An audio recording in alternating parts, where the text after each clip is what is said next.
The little one in my belly gave a gentle kick, as if knowing I was staring at that huge electronic screen. I stood in the VIP waiting area on the 3rd floor of the city maternity hospital, clutching the 5th-month prenatal checkup form in my hand. The air conditioning was a bit too cold, and I instinctively covered my slightly rounded abdomen. The appointment was scheduled for 3 p.m., and Ji Hanchuan's assistant had confidently assured me yesterday that the CEO would make time to come. Of course, in the past 5 months, such promises had been fulfilled exactly 0 times. When there are still 2 people ahead of you, you can sit and rest for now. The nurse at the station gave me a gentle smile, and I nodded. I had just settled into the soft chair by the floor-to-ceiling window when a commotion erupted in the waiting hall. Look, isn't that someone from the G group? Oh my god, it really is Ji Hanchuan. He's getting married, and the bride is Song Wanqing. The voices, like a rising tide, washed over me. I looked up and saw the giant electronic screen facing the entire waiting area, usually cycling through pregnancy education videos and hospital promotional clips, now switched to a live broadcast of entertainment news. The shaky camera focused on a pristine white church standing on a private island, the sunlight so glaring it cast a halo over the screen. A red carpet stretched from the dock all the way to the church entrance. Flanked by attendants in uniform, an aerial shot swept over the sea, where at least 30 yachts were anchored in the azure waters, several of them clearly carrying camera-toting journalists on their decks. And then he appeared. Ji Hanchuan was dressed in a custom-made black tuxedo, his figure as straight and sharp as an unsheathed sword. He stood under the archway in front of the church, his profile turned toward the camera, his jawline taut. The wind tousled the dark hair on his forehead slightly, but he made no move to fix it. Instead, he raised his wrist to glance at his watch, a gesture I knew all too well. Impatient, yet forced to endure. CEO G looks absolutely stunning today, a young pregnant woman next to me murmured while holding her phone. Her friend leaned in and whispered that this wedding had cost 9 figures. Song Wanqing's wedding dress was a French haute couture piece, and the veil alone was 20 meters long. And that's not all. Look at the flowers in the church, all Ecuadorian roses airlifted this morning. My fingertips dug into my palms as the scene cut to the interior of the church. The sound of the organ music, distorted through the screen's cheap speakers, was still recognizable as the wedding march. The pews were filled with guests, and I recognized several faces often seen in financial magazines. Elder Madame G sat in the front row, wearing a deep purple cheongsam, her hair impeccably styled. She smiled, a smile I had seen too many times in the G family, dignified and proper, but with no warmth in her eyes. Then, the bride appeared. Song Wanqing, holding her father's arm, slowly walked down the red carpet. The wedding dress was indeed stunning. Layers of lace and tiny diamonds glittering dazzlingly in the sunlight. The veil covered most of her face, but the corners of her lips, painted with a nude pink lipstick, were curved upward in a perfectly measured smile. She walked to Ji Hanchuan's side, and the priest began reciting the vows. At the bottom of the screen, scrolling news headlines cut like knives. Live broadcast. G Group President Ji Hanchuan and actress Song Wanqing's island wedding, a wedding of the century. The union of a business tycoon and a screen queen. Insider reveals, Song Wanqing is 2 months pregnant, double happiness. Suddenly, a tightening sensation gripped my abdomen, not a fetal movement, but a mild contraction. Enough to make me bend over and brace myself against the nearby coffee table. When, are you feeling unwell? The nurse hurried over. I shook my head, my breathing slightly labored. It's nothing, just a bit stuffy. But my eyes remained fixed on the screen. The priest's voice came through the speakers. Mr. Ji Hanchuan, do you take Song Wanqing to be your wife, to love and cherish her, in sickness and in health, for richer or poorer, till death do you part? The entire waiting hall fell silent, everyone holding their breath, waiting to hear that answer. The camera gave Ji Hanchuan a close-up, the muscles in his side profile twitched slightly, and then he spoke. His voice, transmitted through the microphone, was low and clear. I do, Song Wanqing. Do you? Song Wanqing's voice was as sweet as honey, and she didn't even wait for the priest to finish. Cheers erupted from the screen, and confetti and flower petals rained down from above.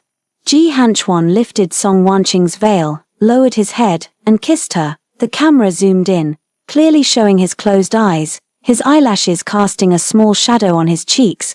The kiss lasted a long, long time. In the waiting area, someone began to applaud. So long that I felt the prenatal checkup form in my hand was being squeezed until it grew hot, its edges already wrinkled. The nurse gently touched my shoulder. "Ms. Wen, it's your turn. Director Lee is waiting for you in examination room 2. I turned to look at him, my vision slightly blurry. "Ms. Wen, okay." I heard my own voice, unnervingly calm. "I'll go now." When I stood up, my legs felt a bit weak. I steadied myself against the back of the chair, took a deep breath, and then walked step by step toward the examination room. Behind me, the cheers from the screen continued, mixed with the MC's excited announcement. "Now, let us all raise our glasses to toast the newlyweds." The door to the examination room closed behind me, and half the world fell silent. Director Lee was a special expert arranged by Gigabyte, in his 50s, wearing gold-rimmed glasses. He smiled and gestured for me to lie down on the examination bed. "Xiao Wen is here, Mr. G isn't with you today." I didn't speak, just handed him the prenatal checkup form. He took the form and, while looking at it, said, "Last time. The checkup said the placenta was a bit low. This time, we'll focus on whether it has moved up. Don't be nervous. Many pregnant women experience this in the early stages." Cold coupling gel was applied to my abdomen. The ultrasound probe pressed down and slid over the skin. The screen lit up. The black and white image flickered a few times, then stabilized. 2 small figures curled up in the amniotic fluid, their beating hearts visible, tiny limbs. "The twins are developing well." Director Lee's voice carried a professional gentleness. "Look, this is the older brother, and this is the younger sister. The older brother is kicking the younger sister." I stared at the screen, at the 2 little ones, my children with Ji Hanchuan. Legally, he was still my husband. Our marriage certificate was still locked in the bank's safe deposit box.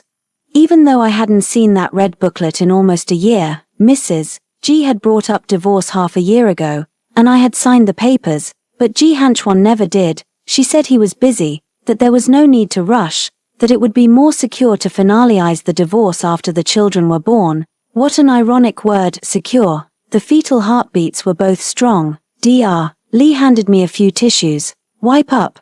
Make sure to rest well and don't overexert yourself. You look a bit pale. Did you skip lunch?" I slowly sat up and used the tissues to wipe the ultrasound gel off my abdomen. "Dr. Lee," I began, my voice slightly hoarse. "If a pregnant woman experiences a major emotional shock, how much does it affect the baby?" He adjusted his glasses. "That depends on the nature of the shock. Generally, short-term intense emotional fluctuations can be regulated by the mother's own mechanisms, but long-term," he paused, studying my face. "Xiao Wen, are you going through something?" I shook my head and stepped down from the examination bed. "No, I was just asking." When I walked out of the consultation room, the screen in the clinic area had switched back to a pregnancy education video, this time about managing diet for gestational diabetes. The pregnant women who had been watching the live stream earlier had dispersed. Some were scrolling through their phones, others were whispering among themselves. Occasionally, I caught phrases like "Ji Hanchuan and Song Wanqing are such a perfect match." I walked past them and headed straight downstairs. The hospital lobby was even more bustling, with long lines at the payment windows and crowds gathered around the information desk. I pushed through the crowd and opened the glass door. The afternoon sun at 3:30 hit me squarely in the face, and my phone vibrated in my bag. I pulled it out, and the name Ji Hanchuan flashed on the screen. My finger hovered over the answer button for 3 seconds before I swiped to reject the call. The vibration stopped. A few seconds later, it started vibrating again. This time, it was a text message. "Family dinner at 7 p.m. tonight. Mother insists you attend. The driver will pick you up at 5. I stared at the words and suddenly laughed out loud. As I laughed, my eyes grew a little warm. I looked up at the massive outdoor screen on the wall of the shopping mall across the street. At some point, it had also started broadcasting the wedding live. The camera was focused on the cake-cutting ceremony, with Ji Hanchuan holding Song Wanqing's hand as they both gripped the cake knife. Song Wanqing's eyes curved into crescents as she smiled, her whole body almost pressed against him. Ji Hanchuan's face showed little expression, but he didn't push her away. He even whispered something in her ear, making her laugh even more happily. My phone vibrated again, this time.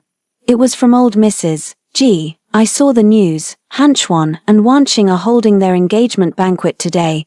The formal wedding will be held after the child is born. Come over tonight, and let's clear some things up. Don't make a scene, it won't do you any good. I turned off my phone screen and stuffed it back into my bag, then reached out to hail a taxi. The driver rolled down the window and asked, "Where to?" "Jinxiu Garden," I replied. Giving the name of the neighborhood where my close friend Qiao Wei lived, the car merged into the traffic, and I leaned against the window, watching the city scenery pass by frame. As we passed Century Square, the large screen there was also broadcasting the wedding live. A crowd had gathered below, looking up, and a girl was even recording a video on her phone. "So romantic," the driver remarked casually, glancing over. "The weddings of the wealthy are just different. I heard the jewelry on that actress is worth a whole apartment." I didn't respond, and he continued on his own. "But these high society marriages, they might look glamorous on the surface, but who knows what goes on behind closed doors." My phone vibrated in my bag again. I pulled it out. It was an unfamiliar number. After a moment's hesitation, I answered, "Miss Wen." It was a young man's voice, speaking quickly. "I'm a reporter from News Weekly. We received a tip that you are actually Mr. Ji Hanchuan's legal wife, and today's wedding between him and Ms. Song Wanqing involves bigamy. Can you comment on this?" I tightened my grip on the phone. "Miss Wen, are you still there?" "You've got the wrong person," I said calmly, "but we have evidence showing that you and Mr. Ji Hanchuan registered your marriage 3 years ago, and you are currently pregnant." I said, "You've got the wrong person." I hung up the phone and turned it off directly. The taxi stopped at the entrance of Jinxiu Garden. I paid the fare, got out, and walked into the residential complex. Qiao Wei's home was in Building 18. Familiar with the way, I took the elevator up, rang the doorbell, and waited nearly a minute before the door opened. Qiao Wei was wearing a robe, her hair a mess, clearly just out of bed. She froze when she saw me. "Hey, why are you here at this hour? Isn't today your prenatal checkup?" I stepped inside, closed the door behind me, and slowly slid down to sit on the floor, leaning against the door. Wei. I looked up at her. "I need a favor." "What's wrong?"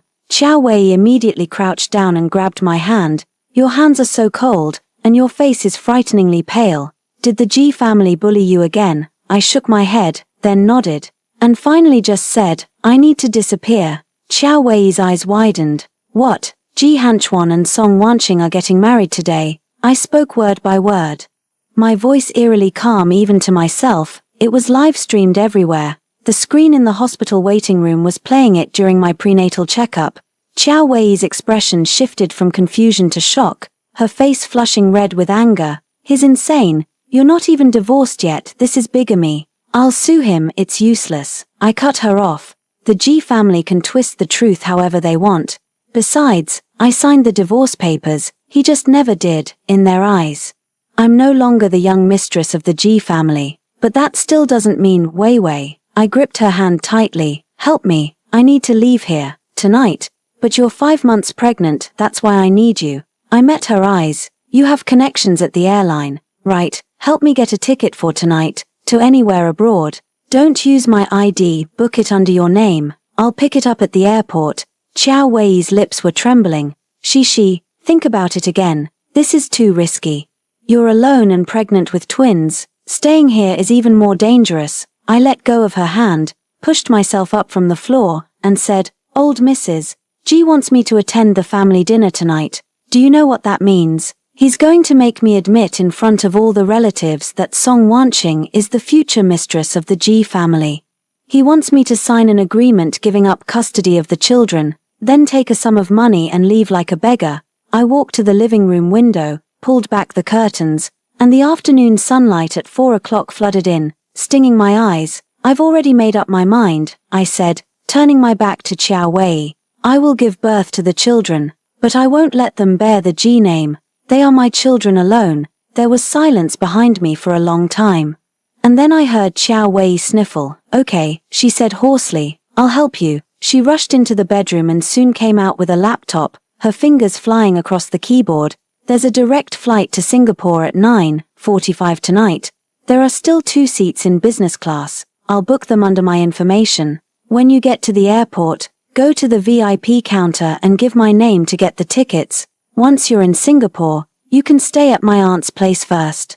She's a good person and will take care of you. After you settle down, we can make further plans." Wei. I turned to look at her.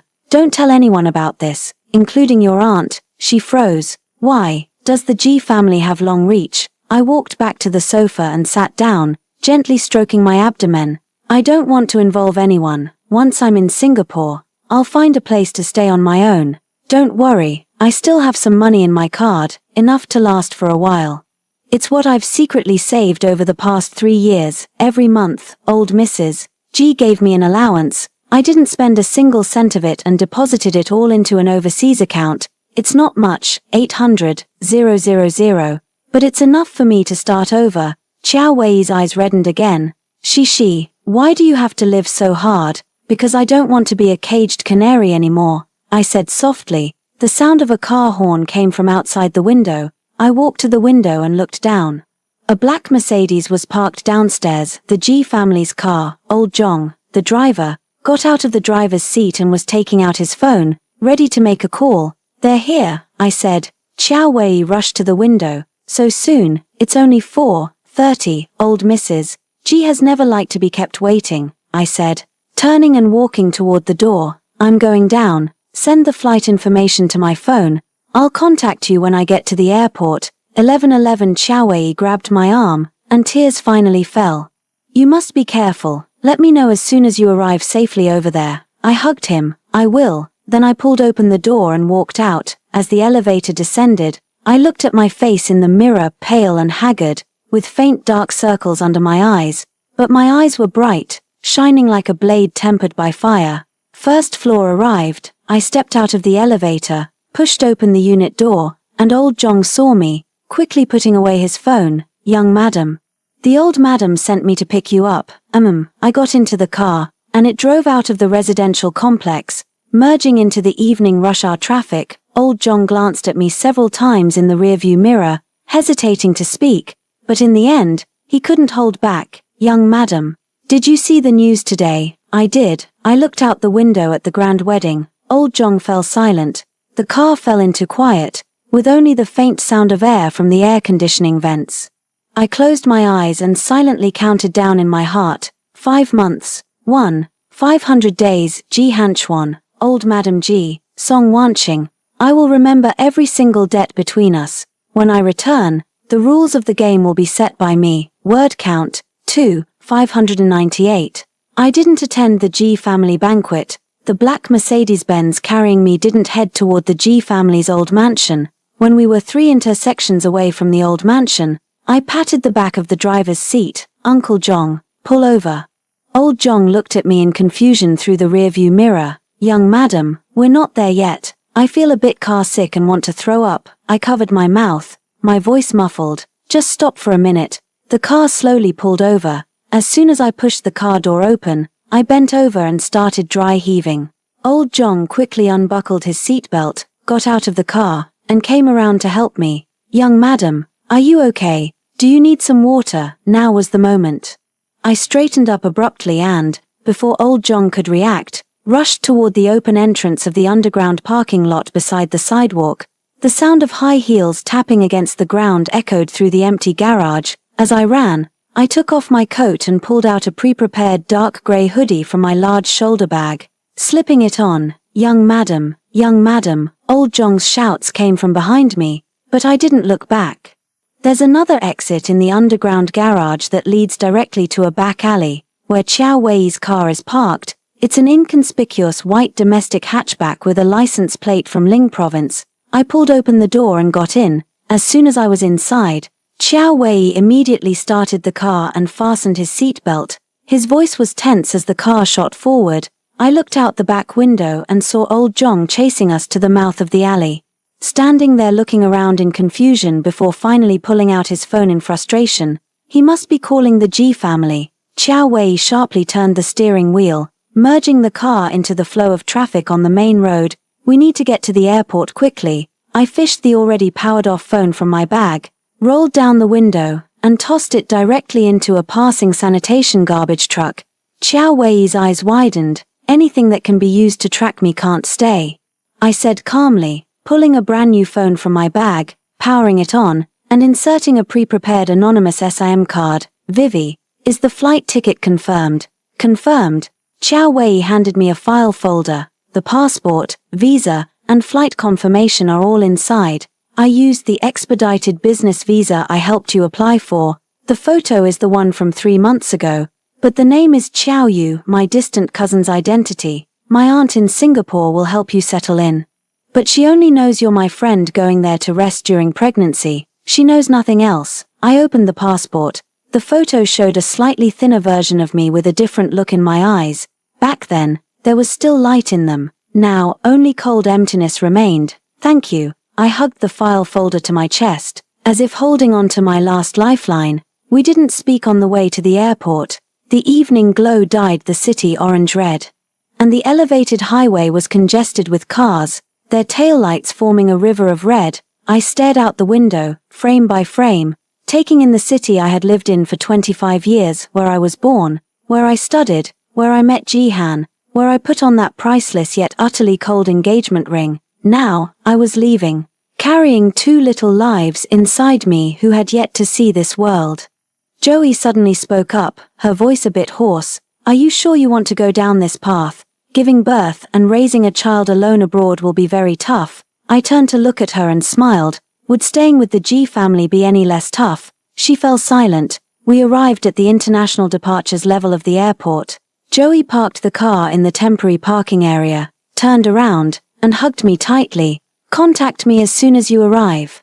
Check in with me every day to let me know you're safe. If you run out of money, tell me, and I'll transfer some to you. You've already helped me enough, I replied. Don't actively reach out to me for the next few years. If the G family comes asking, just say you know nothing. But listen to me. I let go of her and opened the car door. Wait for me to contact you.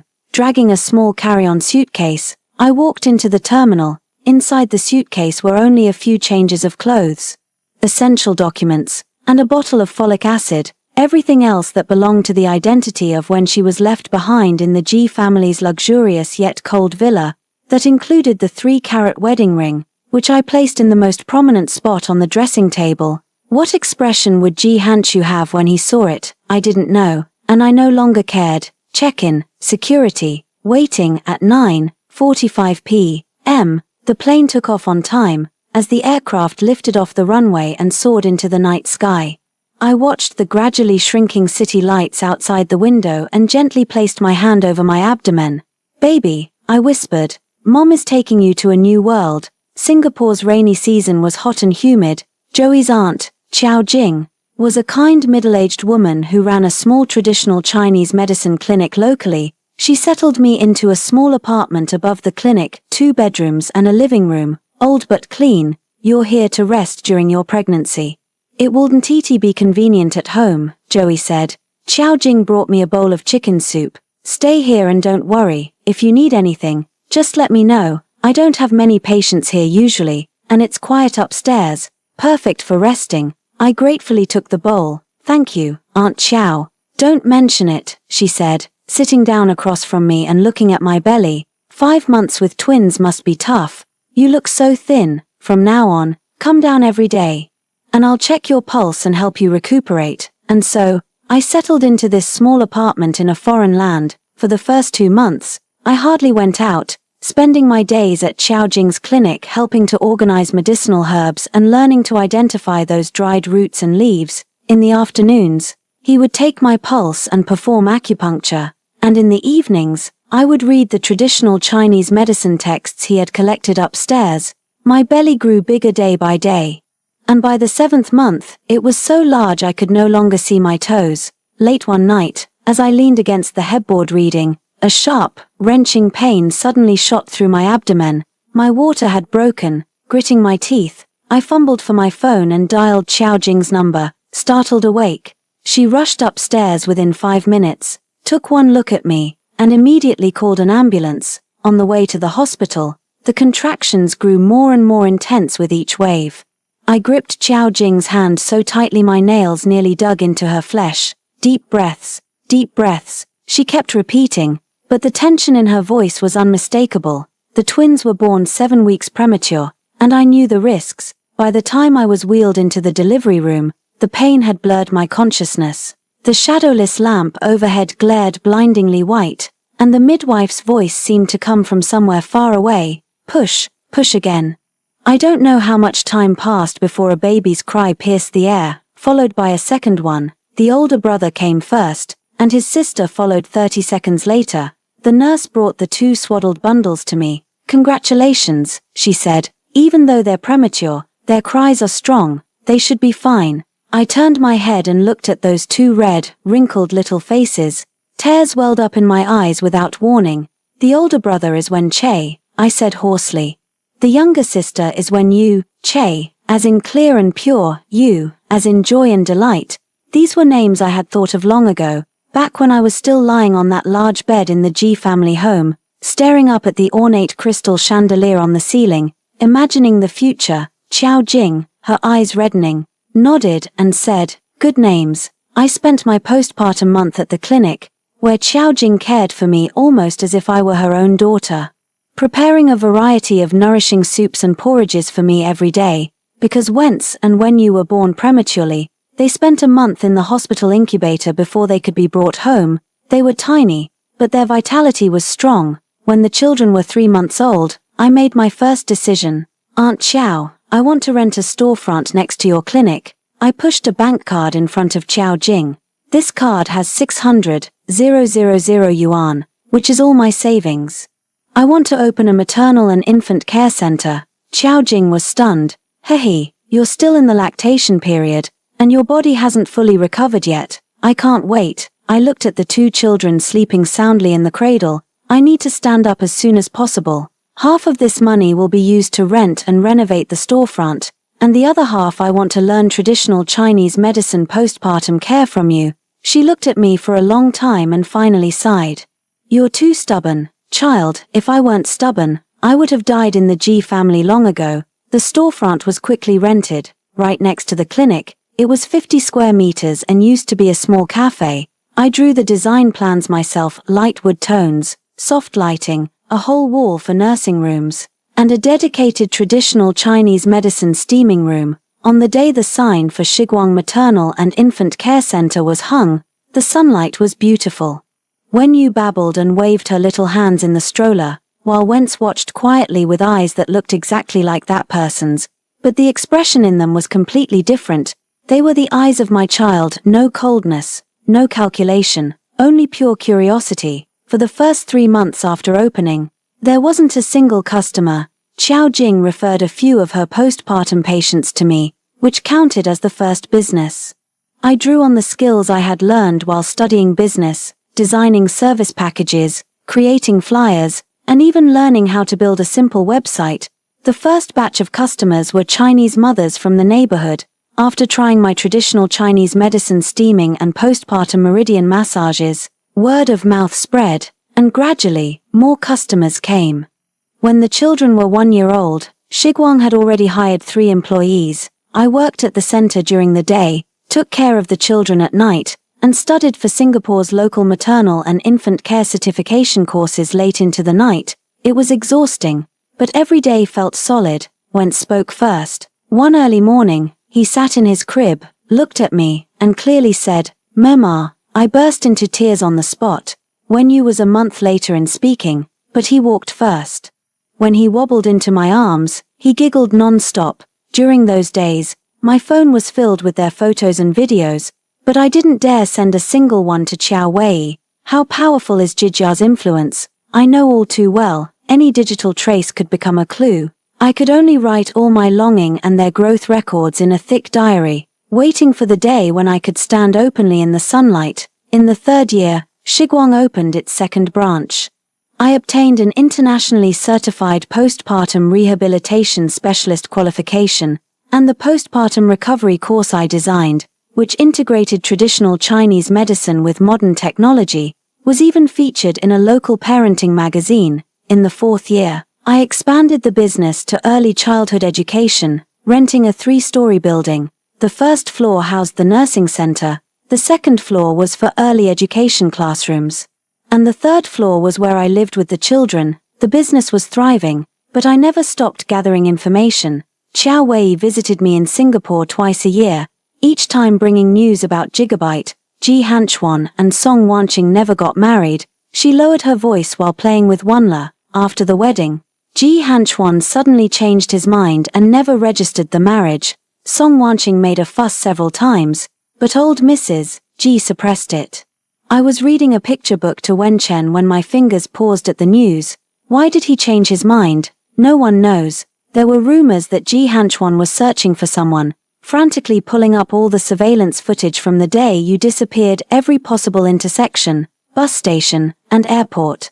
But your ID card had no usage records, and he couldn't find any information because I used Xiao Yu's passport. As for Song Wanqing, she still holds the title of Ji Hanchuan's fiancée, but everyone in the circle knows the Ji family never acknowledged her. Old Mrs. Ji doesn't seem satisfied with her either, thinking her background as an actress is not respectable. Xiao Jing curled her lips. Serves her right. She should have thought of this day when she interfered in someone else's marriage. I closed the picture book and sent the younger sister to play with building blocks. The 2 children obediently held hands and went to the play area. The G Group has been expanding its maternal and infant sector in recent years. I walked to the desk and turned on the computer. They acquired several domestic maternal and infant brands and launched a high-end postpartum care center last year. But I pulled up a document. I had someone check their product quality inspection reports, and 3 batches of baby care products exceeded bacterial limits, but it was suppressed.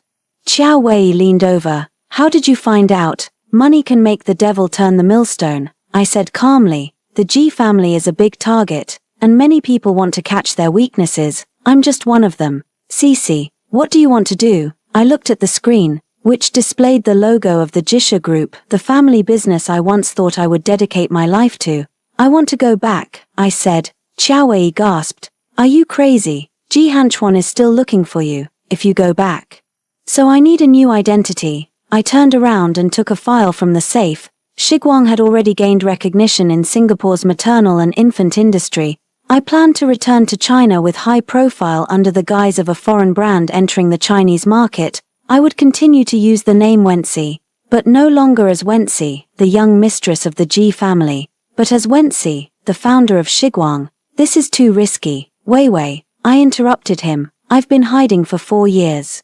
The children are 4 years old now. They should know where their roots are. And I walked to the window, looking at the 2 small figures playing on the slide in the garden downstairs. Some accounts need to be settled. In the spring of the 5th year, the preparations for Shiguang's domestic headquarters officially began. I registered the company, assembled a team, and rented 2 floors of office space in a top-tier downtown office building. The night before returning to China, I sat by the floor-to-ceiling window of my apartment, gazing at the night view of Singapore. My phone contained an anonymous email attachment I had received that day, a video, surveillance footage from the waiting hall of a maternity hospital, dated that afternoon 5 years ago. In the footage, I clutched my stomach, my face pale as I stared at the large screen, which showed the live broadcast of Ji Hanchuan and Song Wanqing's wedding. The body of the email had only one line. What you requested has been obtained. Please transfer the final payment to the following account. I closed the video and opened another folder containing everything I had collected over the past 5 years. Internal documents about quality inspection fraud in Jisha's maternal and infant products. Records of the Ji family matriarch suppressing competitors through shady means. Ambiguous photos of Song Wanqing and a certain director. Evidence of tax evasion by several collateral relatives of the Ji family, and a blank template for a DNA test report. I picked up the photo of me and my 2 children on the table, taken on Sentosa Beach. In the sunset, I crouched in the middle, with Wentz and Wenyu kissing my cheeks on either side. My darlings, I whispered, tomorrow, we're going home. The city lights outside the window sparkled brilliantly, like a silent feast, and I knew that the real battlefield was in the city 4,000 kilometers away, the city I had left 5 years ago. Ji Hanchuan, I'm back. Are you ready for me? The plane landed at Capital International Airport at 3 in the afternoon. Wenche was leaning against the window next to me, her little face pressed close to the glass. Mom, is this where you were born? Amham, I said, fastening her seatbelt. It's also where you and your sister were born. When you, sitting in the seat across the aisle, was intently fiddling with a Rubik's Cube in her hands. Hearing us talk, she looked up and blinked her eyes, inherited from me but brighter. Is Dad here? The cabin fell silent for a moment. Assistant Xiao Chen, sitting in the back row, instinctively glanced at me. Calmly, I straightened Wanla's collar. Dad is very far away. Let's go see Aunt Weiwei first. Okay, oh. When you nodded and went back to playing with the Rubik's Cube, she wasn't particularly fixated on the answer. Over the past 4 years of growing up, Dad had only been an occasional concept in fairy tale books. I had never deliberately erased it, but I had never brought it up on my own either. The plane came to a stop, and the jet bridge connected. Holding each child by the hand, I walked down the aisle. 5 years of distance vanished the moment I took my first step onto this land. The scent in the air, the mandarin on the announcements, even the familiar faces on the advertisements, everything reminded me that I was back. At the exit of the VIP passage, Qiao Wei was already waiting. He practically sprinted over and hugged me tightly. You brat, 5 years. Do you know how I've spent these 5 years? His voice choked with tears. I patted his back. I'm sorry. What good is sorry? He let go of me, his eyes red, and crouched down to look at the 2 children. This is Che and Yaya. Oh my, they've grown so much. Let Auntie give you a hug. Wenche shyly hid behind me, while Wenyu confidently opened her arms. Weiwei, Auntie, Mom often shows us your photos. Such good kids. Qiao Wei picked up Wenyu and reached out to pat Wench's head. Come on, Auntie will take you to eat something delicious, on the way to the city center. Qiao Wei finally calmed down and began to report on the formal business dinner scheduled for tomorrow evening. The invitation had already been secured. The event was hosted by the Ministry of Commerce, with high standards, and all notable entrepreneurs in the country would be attending. Ji Hanchuan had confirmed his attendance. He pulled out a tablet from his bag and brought up a list. This was his activity over the past 3 years. The maternal and infant sector of the G Group had expanded rapidly, but growth had slowed since last year. This year, they aimed to launch a high-end postpartum care center brand, which directly conflicted with Shiguang's positioning. I looked at the photo of Ji Hanchuan on the tablet, still the same face, with deep-set features and cold, stern eyes, though a few fine lines had appeared at the corners of his eyes, and his gaze seemed heavier. He had aged a bit. As for Song Wanqing, she had signed as the spokesperson for G Group's maternal and infant products 6 months ago, with press releases flooding the media, touting her as the future Mrs. G and emphasizing product safety. However, in private, she and Ji Hanchuan were rarely seen together. Rumors suggested that old Mrs. G had forced her to sign a prenuptial agreement, and the ensuing uproar had been suppressed. I nodded, my gaze falling on the next name. The Lin Group was also attending. That's right. Lin Xiaoqian took over the family business 3 years ago and has been focusing on investments in the healthcare sector over the past 2 years. Last week, he even inquired about Shiguang through an intermediary. Lowering my voice, I asked, do you remember Lin Xiaoqian? Remember? How could I forget? He was the senior who pursued me for 2 years in college. After I turned him down, he went abroad for further studies and returned as the successor to the Lin family. The world is so small. Does he know that I'm the founder of Shiguang? Probably not. I've been using the English name Selena. Even the company's public registration and promotions have always used that name, but you'll definitely need to use your Chinese name at tomorrow's dinner. It doesn't matter. I turned off the tablet. Sooner or later, we'll have to meet. The car stopped in front of a top-tier apartment building in the city center. This was a property I had purchased in advance, a high-floor unit with 270-degree views and tight security. Qiao Wei accompanied us upstairs. Looking at the spacious living room and the playroom specially designed for the children, she let out a sigh of relief. This is quite good. The property management is run by a friend's company, so you don't need to worry about safety. Thank you, I replied politely. She glanced at her watch. I have to go. There's a meeting tonight. I'll pick you up at 5 tomorrow afternoon to get you ready. After seeing Xiao Wei off, I took the children to familiarize themselves with our new home. Wen Yu excitedly ran around every room, while Wen Ce stood quietly by the floor-to-ceiling window, watching the endless stream of cars below. Suddenly, she spoke up. "Did we come back this time to fight a war?" My heart skipped a beat. I crouched down to meet her eyes. "Why do you ask?" "Because Auntie Wei looked very serious when she was talking. And Mom, you were frowning when you looked at the documents." When Che's little hand touched my brow, where wrinkles had formed, I held his hand tightly. "Mommy does have some things to handle, but you and your sister just need to grow up happily. Leave the rest to Mommy." She looked at me for a long time, then finally nodded and said, "Okay, I'll protect my sister." In that moment, the seriousness in her eyes made me almost see the shadow of another person. I hugged her tightly. "Mommy will protect you too." The next day at 5 in the afternoon, Xiao Wei arrived on time with the styling team. 2 hours later, I looked at myself in the mirror. I was wearing a dark green velvet gown with minimalist tailoring, but the waistline was cinched perfectly, accentuating my figure. My long hair was styled into an elegant updo, and simple pearl earrings adorned my ears.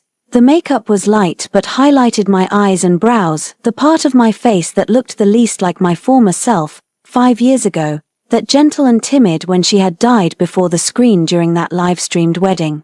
Now standing here was Selena, the founder of Shiguang. "Perfect." Xiao Wei circled around me. "When Ji Hanchuan sees you, his eyes are going to pop out." When you ran out of the room, hugging my leg, "Mommy, you're so pretty." When Che followed behind, already dressed in his little suit, that evening, they would be taken to a children's theme restaurant by Xiao Wei's assistant, and I would pick them up after the banquet. "Listen to Auntie," I said, bending down to kiss both children on the forehead. "Mommy will be back soon." The banquet was held in the rotating banquet hall on the top floor of the International Trade Tower. As the elevator ascended, the city's lights spread out like a galaxy through the glass curtain wall. Xiao Wei held my arm and whispered, "Don't be nervous. Tonight, you're just here to make an appearance and let the circle know that Shiguang has arrived. The rest will come slowly." "I'm not nervous," I said. The elevator doors opened, and the banquet hall was already bustling with figures. Crystal chandeliers refracted dazzling light, while the air flowed with the sound of piano music and the fizz of champagne.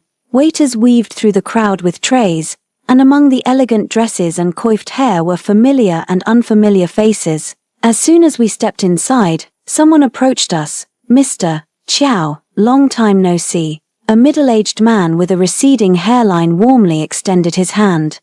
"This is Mr. Wang, let me introduce you." Chow smiled and turned slightly. "This is Selena Wenci, the founder of Shiguang Maternal and Infant Care brand, 1111. This is Mr. Wang from Huarong Investment, MS. Wen, you are truly young and accomplished." Mr. Wang shook my hand, his gaze lingering on my face for a few seconds. "Have we met somewhere before? Perhaps I just have a common face." I smiled and withdrew my hand, exchanging a few pleasantries before more people came over to greet us.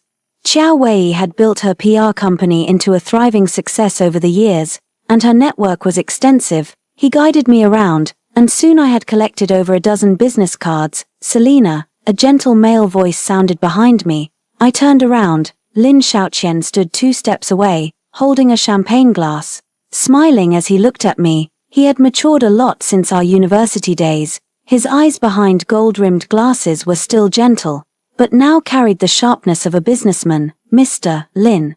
I extended my hand. "I've long heard of you." He took my hand but didn't let go immediately. "It really is you. I heard the founder of Shiguang was Wenci, who returned from Singapore, and thought it might be someone with the same name. The world is small." I withdrew my hand. Indeed, his gaze fell on my face, scrutinizing me without restraint. "You've changed a lot. 5 years is enough to change a person." Xiao Wei chimed in at the right moment. "Mr. Lin, you know each other from university." Lin Xiaoqian smiled. "When she was the belle of our School of Economics and Management back then, the line of people chasing after her could stretch from the teaching building all the way to the school gate." "You're exaggerating, senior." I picked up the orange juice handed to me by the waiter. "I don't drink, and I needed to stay absolutely clear-headed tonight." As we were chatting, a sudden commotion erupted at the entrance of the banquet hall. I didn't need to turn around to know who had arrived. That kind of magnetic field, that kind of atmosphere, only Ji Hanchuan could create it. Qiao Wei instinctively tightened her grip on my arm. I gently patted the back of her hand and continued speaking with Lin Xiaoqian as if nothing had happened. I've heard that Lin's investment in private hospitals includes a comprehensive technical solution for postpartum recovery at Shiguang. Perhaps we can find an opportunity to discuss cooperation. Of course, but Lin Xiaoqian's gaze drifted past me toward the entrance. Mr. Ji has arrived. Should we go over and say hello? No rush. I took a sip of my orange juice. The banquet is still long. Even as I said this, I could feel a gaze like a stone needle piercing my back. The sound of leather shoes tapping against the marble floor grew closer, and the surrounding conversations unconsciously quieted down as the crowd automatically parted to make way. I turned around. And Ji Hanchuan was standing just a few steps away from me. He wore a dark grey suit without a tie, the top button of his shirt undone. 5 years had left their mark on his face, not aging, but a kind of cold, hardened refinement, as if repeatedly tempered. His eyes were deeper, his jawline sharper, and he seemed like a blade that had been drawn and stained with blood. He looked at me, his gaze sliding from my face down to my body and back to my face. In his eyes, there was shock, disbelief, and finally, a deep, unfathomable darkness. When he said, his voice deeper than I remembered, Mr. Ji, I smiled and raised my glass in my hand. Long time no see. The air froze, and everyone around held their breath. Who didn't know about the sensational disappearance of the young mistress of the Ji family 5 years ago? Who didn't know that Ji Hanchuan had been searching for this woman for a full 5 years? And now, he appeared here just like that, radiant and composed. As if he had just returned from a long vacation abroad. Ji Hanchuan took a step forward, and I caught the familiar scent of cedar on him, still the same brand of cologne, unchanged for 5 years. Where have you been? He asked. His voice was low, but every word seemed to be forced through gritted teeth. Singapore. I replied casually. Started a company. Doing quite well. And you, Mr. Ji? I heard the Ji group has been thriving these past few years. Congratulations. He stared at me, as if trying to find any trace of pretense on my face, but there was none. 5 years I had truly changed, from the inside out. You, his Adam's apple bobbed. When did you come back? This afternoon. I maintained my smile. Just in time for the banquet. Mr. Ji, let me introduce you. This is Mr. Lin Xiaoqian, the head of the Lin Group, my university senior. Mr. Lin, this is Mr. Ji of the Ji Group. I believe you know Mr. Lin Xiaoqian. Timely to extend a hand. Mr. Ji, long time no admiration. Ji Hanchuan glanced at him, did not shake hands, his gaze returning to my face. Let's talk. It's not very convenient right now. I glanced around. The banquet was still ongoing. I was here as a representative of Shiguang and had to fulfill my social obligations. How about I have my assistant schedule a time with your secretary another day? When he took another step forward, almost touching me. Don't play this game with me. The smile on my face faded. Mr. Ji. I raised my eyes to meet his gaze. This is a public occasion. Please mind your manners. There seems to be no private matter between us that needs discussing. No private matter. He seemed to have heard a joke, the corner of his mouth curling into a cold arc. You are my legal wife, missing for 5 years. And now you suddenly appear. You say there's no private matter. Suppressed gasps sounded around us. Qiao Wei's face turned pale, wanting to speak, but I stopped her with a look.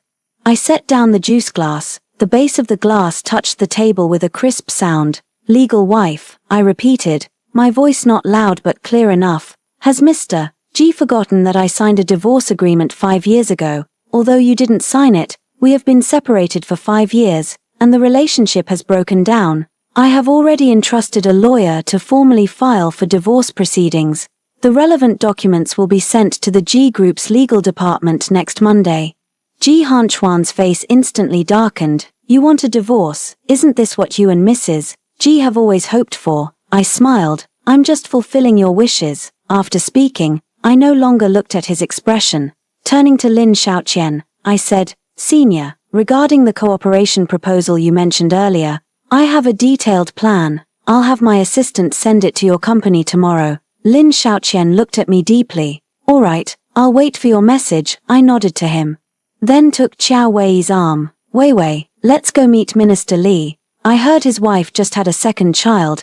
Perhaps she might be interested in our postpartum care. We turned and walked away. After a few steps, I could still feel that gaze firmly fixed on my back. Qiao Wei's hand was trembling. 11:11. Are you okay? I'm fine, I said softly. The latter half of the banquet had just begun, and Ji Hanchuan's gaze never left me. But I didn't look at him again. I mingled and chatted with all sorts of people, exchanging business cards, discussing potential collaborations, and even gave a 5-minute impromptu speech at the host's invitation, introducing the concept of Shiguang. The applause was enthusiastic. As I stepped off the stage, I saw Ji Hanchuan standing in the corner of the banquet hall, holding a glass of whiskey he hadn't touched, just watching me. There was so much in his eyes: anger, confusion, and a hint of bewilderment I had never seen before. The banquet ended at 10 in the evening. Qiao Wei went to get the car, and I waited at the hotel entrance. The night breeze was a bit chilly, so I tightened my shawl. I heard footsteps behind me. Wency, I didn't turn around. Ji Hanchuan walked over and stood beside me. The scent of alcohol mixed with cedar drifted in the night breeze. What about the child? He asked me. My heart tightened suddenly, but my expression remained calm. What are you asking about, Mr. G? 5 years ago, when you left, you were 5 months pregnant, he said, his voice hoarse. Did you give birth to the child? I turned around and finally looked him in the eye. Yes, I did, I said. Something flickered in his eyes. Yes. But it has nothing to do with you. I interrupted him. That's my child, mine alone. Wency, he grabbed my wrist, his grip so tight it hurt my bones. That's my child. I have the right to know. The right, I laughed, forcefully shaking off his hand. Ji Hanchuan, what right do you have? 5 years ago, when I was 5 months pregnant and going for a checkup, you were having a wedding with someone else, broadcast live for the whole world to see. Did you have the right to make me a laughingstock in front of everyone back then? He froze. Do you have the right to not even answer a phone call when I need you the most? Do you have the right to let your mother humiliate me over and over, forcing me to sign the custody waiver agreement? I stepped closer to him, my voice low but each word sharp as a blade. And now you tell me you have the right. Ji Hanchuan, you tore up your own rights with your own hands 5 years ago. His face turned pale. His lips moved, but no sound came out. The car lights cut through the night as Qiao Wei's car pulled over to the side of the road. I took one last look at him. Remember to sign the divorce agreement. Dragging it out won't do you any good. With that, I opened the car door and got in. As the car drove away, I saw him still standing motionless in the rearview mirror, like a frozen statue. Qiao Wei asked cautiously, what did he say? He asked about the child. I looked out the window at the neon lights flashing by. He guessed. What do we do now? I leaned back into the seat and closed my eyes. We stick to the plan. What's meant to come will come. Outside the car window, the city night remained as bustling as ever, but I knew that from tonight on, some things would never be the same again. At 7:30 on Monday morning, I stood with Wentz and Wanla at the entrance of Chenxi International Kindergarten, the most expensive private kindergarten in the city. It offered bilingual education, had tight security, and most importantly, required strict identity verification for enrollment. I had to use my identity as the founder of Shiguang and my status as a permanent resident of Singapore to secure 2 spots. Mom, this place is huge. When you looked up at the castle-like school building, her little face filled with excitement. Wench, on the other hand, quietly observed the surroundings. His small hand tightly holding onto my finger. The principal is a gentle-mannered woman around 40 years old, surnamed Chen. She personally received us and gave us a tour of the campus. Our kindergarten implements a small class system, with no more than 15 children per class. The bilingual teachers are all qualified foreign educators, and the curriculum includes STEAM, arts, physical education, and social-emotional learning. Principal Chen introduced as we walked. MS. Wen, rest assured. The parents of the children here are all highly educated, and the environment is very simple, very pure. I glanced at the luxury cars dropping off children not far away and said nothing. The enrollment process went smoothly. Wentz and Wenyu were placed in the same class. With a young and lively British girl as their homeroom teacher, the two children adapted quickly. Within 10 minutes, Wenyu had made friends with a little girl nearby. While Wen sat quietly in the reading corner flipping through a picture book. "They are excellent," Principal Chen praised, especially the older brother. "His focus is remarkable." "Thank you." I glanced at my watch. "Then I'll pick them up at 4 p.m. If there are any issues, please contact me anytime." As soon as I stepped out of the kindergarten, my phone rang. It was the lawyer, Ms. Wen. "The divorce papers have been delivered to the technical legal department.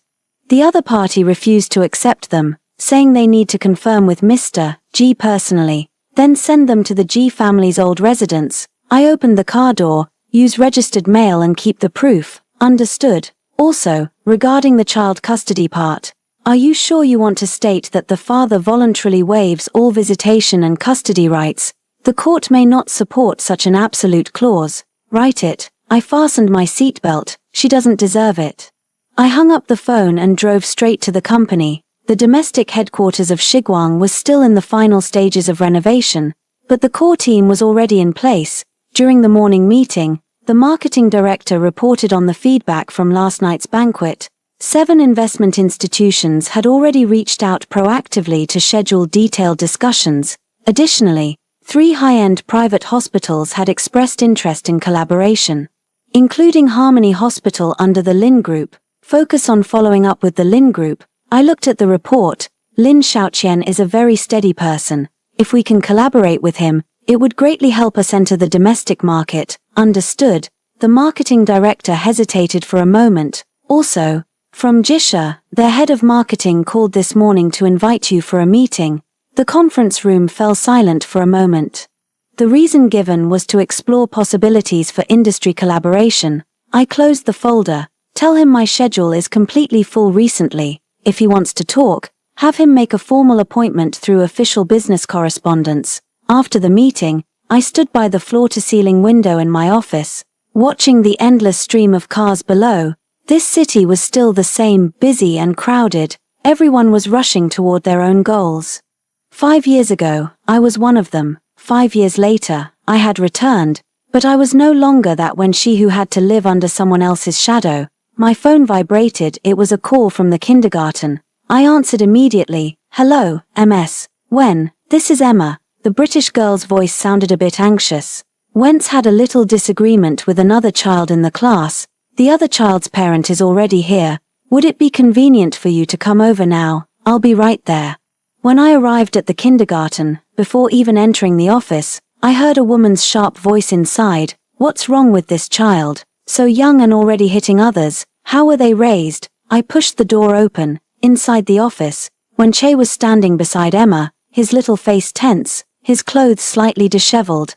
But he stood straight. Across from him, a chubby little boy was tugging at the hem of a young, well-dressed woman's clothes and crying. With a faint red mark on his face, and that woman, I recognized her. Although Song Wanqing was wearing sunglasses and a mask, that Chanel suit and her haughty demeanor were unmistakable. Hearing the door open, she turned her head, and her eyes behind the sunglasses widened abruptly the moment she saw me. "It's you." I ignored her and walked straight to Wen Che, crouching down. Che, what happened?" Wen Che saw me, and his tense shoulders relaxed slightly. "Mom." He took my sister's toy first and pushed her down. I asked him to apologize, but he refused and even cursed at my sister. I pushed him. "Just a push," Song Wanqing interrupted sharply. "My son's face is red like this, and you call that a push? This is clearly hitting. A child with violent tendencies like this, does your kindergarten even accept them?" The teacher tried to smooth things over. "Mrs. G, it's just a small disagreement between children, a small disagreement." Song Wanqing took off her sunglasses, revealing a pair of meticulously made-up eyes. "I've never laid a finger on my son since he was born, and now he's been hit by some wild child from who knows where, and you call it a small disagreement." The moment the words "wild child" left her mouth, the air in the office froze. I slowly stood up. "Miss Song," I began, my voice calm. "Please apologize." "Me, apologize?" Song Wanqing seemed to have heard a joke. "Your son hit my son. And you want me to apologize? First, your son pushed my daughter first. Second, Your words just now were insulting. I looked at her, speaking word by word. Please apologize to my child. Song Wanqing's expression changed. He looked me up and down, his gaze settling on my professional suit. It wasn't a luxury brand, but the cut and fabric clearly weren't cheap. Are you this child's mother? She raised an eyebrow. I've never seen you before. Are you new here? That's none of your business. I turned away. So, teacher, I need to see the surveillance footage. The surveillance footage. They seemed hesitant. We need the principal's approval. Then please call the principal. Just as we were speaking, the office door was pushed open again, and a tall figure walked in, Ji Hanchuan. He must have come straight from the company. His suit jacket was draped over his arm, his shirt sleeves rolled up to his elbows, revealing sturdy forearms. Seeing the situation in the office, his brow immediately furrowed. What's going on? Song Wanqing seemed to see a savior and immediately rushed over to cling to his arm. Hanchuan, you're finally here. Look at Xiao Jie's face. See how that child hit him. I asked them to apologize, and they're still acting so self-righteous. Ji Hanchuan's gaze swept over the crying little boy, then landed on Wen Che. In that instant, his expression froze. Time seemed to stretch, and the office was so quiet you could hear the air from the vents. Ji Hanchuan's eyes were locked on Wen Che's face, the eyebrows, the bridge of the nose, the way his lips were pressed together. It was all too similar. So similar that anyone who saw them would not doubt their blood relation. Wen Che was also looking at him. The 4-year-old's eyes were clear as water, without fear, without evasion, just calmly returning the gaze. Ji Hanchuan's voice was a bit hoarse. Who is he? Song Wanqing, unaware of the strangeness, was still complaining. They say he's newly transferred. The parents don't seem to know how to raise a child. I am his mother. I took a step forward, shielding Wen Che. Mr. Ji, we meet again. Ji Hanchuan's gaze finally shifted to my face. His eyes were as complex as an overturned palette. Shock, realization, anger, and a trace of pain. His Adam's apple bobbed. Ji Su, 4 years old. I answered straightforwardly. Birthday on December 17th. 5 months of pregnancy plus 7 months of premature birth. The timing matches up. Ji Hanchuan's face gradually paled. He let go of Song Wanqing's hand, took 2 steps forward, crouched down, and met Wanqing's eye level. What's your name? Wen Chen looked at me. I nodded. Wen Chen, he said. The Chen as in clear. Wen Chen. Ji Hanchuan repeated the name, his voice as light as a sigh. Did your mother only teach you? Is there a sister? Wen Chen pointed to Wen Yu, who had been standing quietly beside them. She's called Wen Yu. Ji Hanchuan's gaze shifted to the little girl with 2 small braids, wearing a pink dress. Wen Yu shyly hid behind her mother. But those eyes almost identical to when she's made Ji Hanchuan stagger.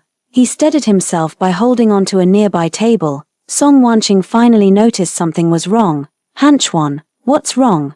Do you know them? Ji Hanchuan ignored her. He stood up and looked at me, his eyes bloodshot. You've been raising them all along. What else? I retorted. Wait for Madam Ji to send them to an orphanage. My mother, she's Mr. Ji. I interrupted him. Right now, we're dealing with the children's matter. Your son snatched my daughter's toy and pushed her down. My son pushed back to protect his sister. How do you think this should be handled? Ji Hanchuan took a deep breath, turned to the little boy who was still sobbing, and said, Shou Jie, tell the truth. Did you start it? The little boy, frightened by his serious tone, shrank behind Song Wanqing. Song Wanqing grew anxious. Hanchuan, Shou Jie is only 4 years old. What does he understand? Even if he started it, it's just kids roughhousing. But that child hit so hard. I'm asking you. Ji Hanchuan stared at the little boy. Did you push that little sister first? The little boy burst into tears. I just wanted to play with her doll. Apologize. Ji Hanchuan said. Song Wanqing couldn't believe it. Hanchuan, apologize. Ji Hanchuan repeated, his tone leaving no room for doubt. To the little sister you pushed, and to the brother you insulted. The little boy, sniffling, turned to Wen Yu and Wen Chen. I'm sorry. When you whispered, it's okay. Wen Chen didn't say anything, just looked at me. I said softly. He apologized. What about you? Wentz then looked at the little boy. I shouldn't have pushed you. But you can't bully my sister anymore. The little boy nodded. Okay. I turned to them. Teacher, since the matter is resolved, I'll take the children home first. I'll excuse them from this afternoon's class. Alright, MS, when, holding each child by the hand, I walked toward the door. As I passed by Ji Hanchuan, he reached out and stopped me. When his voice was very low, "We need to talk, Mr. G. I'm busy." I didn't look at him, and I don't think there's anything for us to discuss. They are my children. Finally unable to control himself, he raised his voice. "I have rights." I looked up and met his eyes directly. "Legally, you're just the person who provided half the sperm. In reality, you've never fulfilled a single day of a father's responsibility. Ji Hanchuan, if you have even a shred of shame left, don't play the loving father here." After saying that, I pulled the children past him and walked out of the office. The hallway was very quiet, and I could hear Song Wanqing's furious voice behind me. "Hanchuan, what does she mean? Is that child really yours? Say something." I didn't look back. I walked all the way to the parking lot, settled the two children into their car seats in the back, and only then did I realize my hands were trembling. "Mom," Went suddenly spoke up. "Is that man my dad?" My hands paused as I was fastening the seatbelt. Through the rearview mirror, I saw Wen's calm little face, and Wenyu was also looking at me with wide eyes. What was bound to come had finally arrived. I turned around to look at them. Yes, but something very unpleasant happened between Mom and him. So Mom won't live with him, and you won't either. Just remember that Mom loves you, Aunt Weiwei loves you, and that's enough. Okay, Wenche nodded and said, "Okay," but when you asked, "Does she love us?" My heart felt like it had been pricked by a needle. "Mom doesn't know," I answered honestly, "but Mom will give you double the love, so we don't need his." On the way home from the kindergarten, Wenyu quickly fell asleep, but Wenche kept looking out the window. As we neared home, he suddenly said, "Mom, I don't like him." "Why?" "Because he made you sad." Wench's voice was soft but firm. I could tell Mom's eyes looked sad when you saw him. My hands tightened on the steering wheel. A 4-year-old was already this perceptive. Che, I said softly. Mom was indeed sad before, but that was in the past. Now Mom has you, the company, and a future. Mom isn't sad anymore. "That's good," he said, sounding relieved. "If Mom isn't sad, then my sister and I are happy." After settling the two children down for their nap at home, I stood on the balcony and called Xiao Wei. 11:11, "What's wrong? You don't sound right." Ji Hanchuan saw the children, I said, "at the kindergarten." There was a few seconds of silence on the other end of the line, and then, did he figure it out? I closed my eyes. Song Wanqing was there too. It was quite a scene.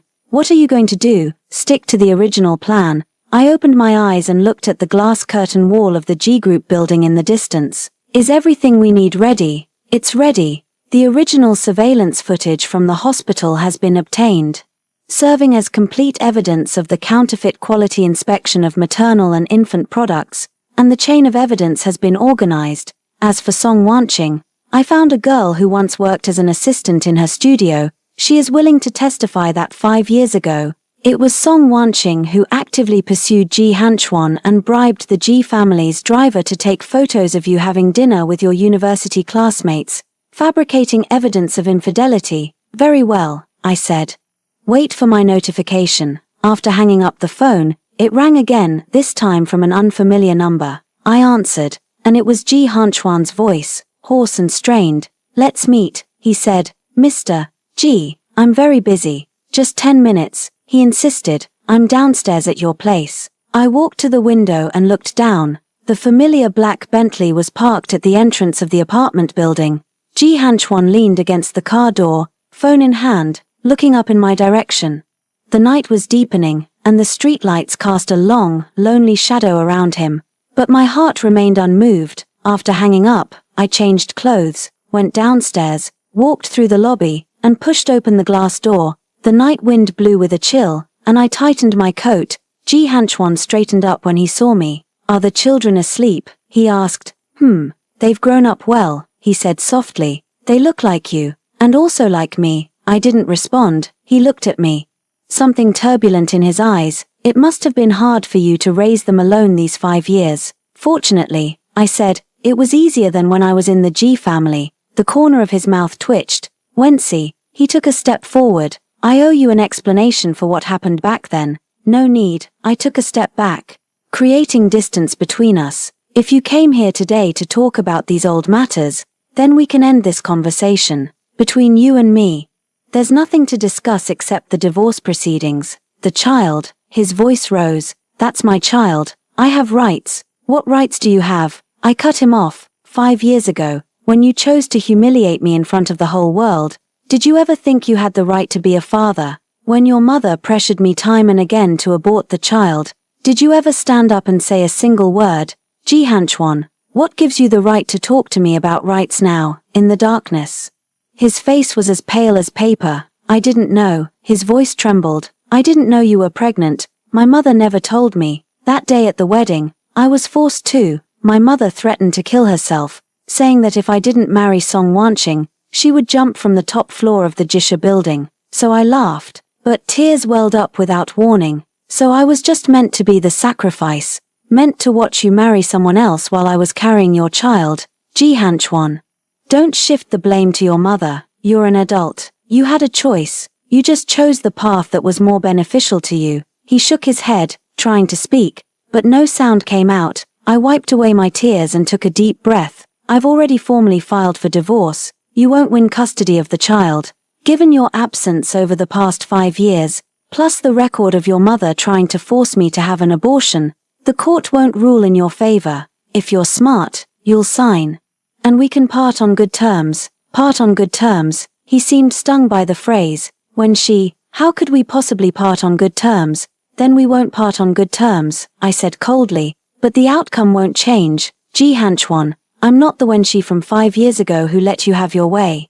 If you insist on fighting, I'll see it through to the end. With that, I turned to leave. Wait, he called out to me. At least let me see them. I am their father. I stopped but didn't turn around. We'll talk after the divorce is finalized, if they're willing. As I walked into the lobby, I heard the dull thud of fists pounding against the car behind me, one after another, but I didn't look back. The elevator ascended, and in the mirrored surface, my cold reflection stared back.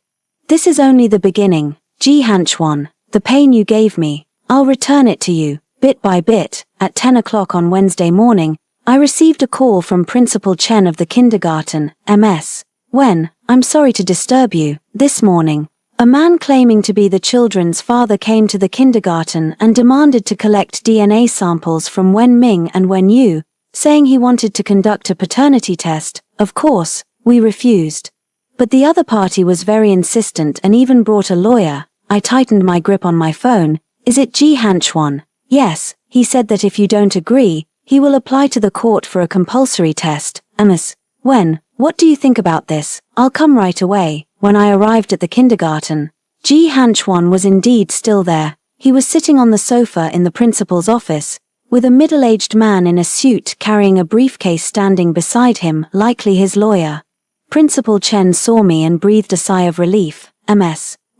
You're here. Jihanchuan looked up, his eyes were bloodshot, and there was a stubble of dark beard on his chin, as if he hadn't slept all night.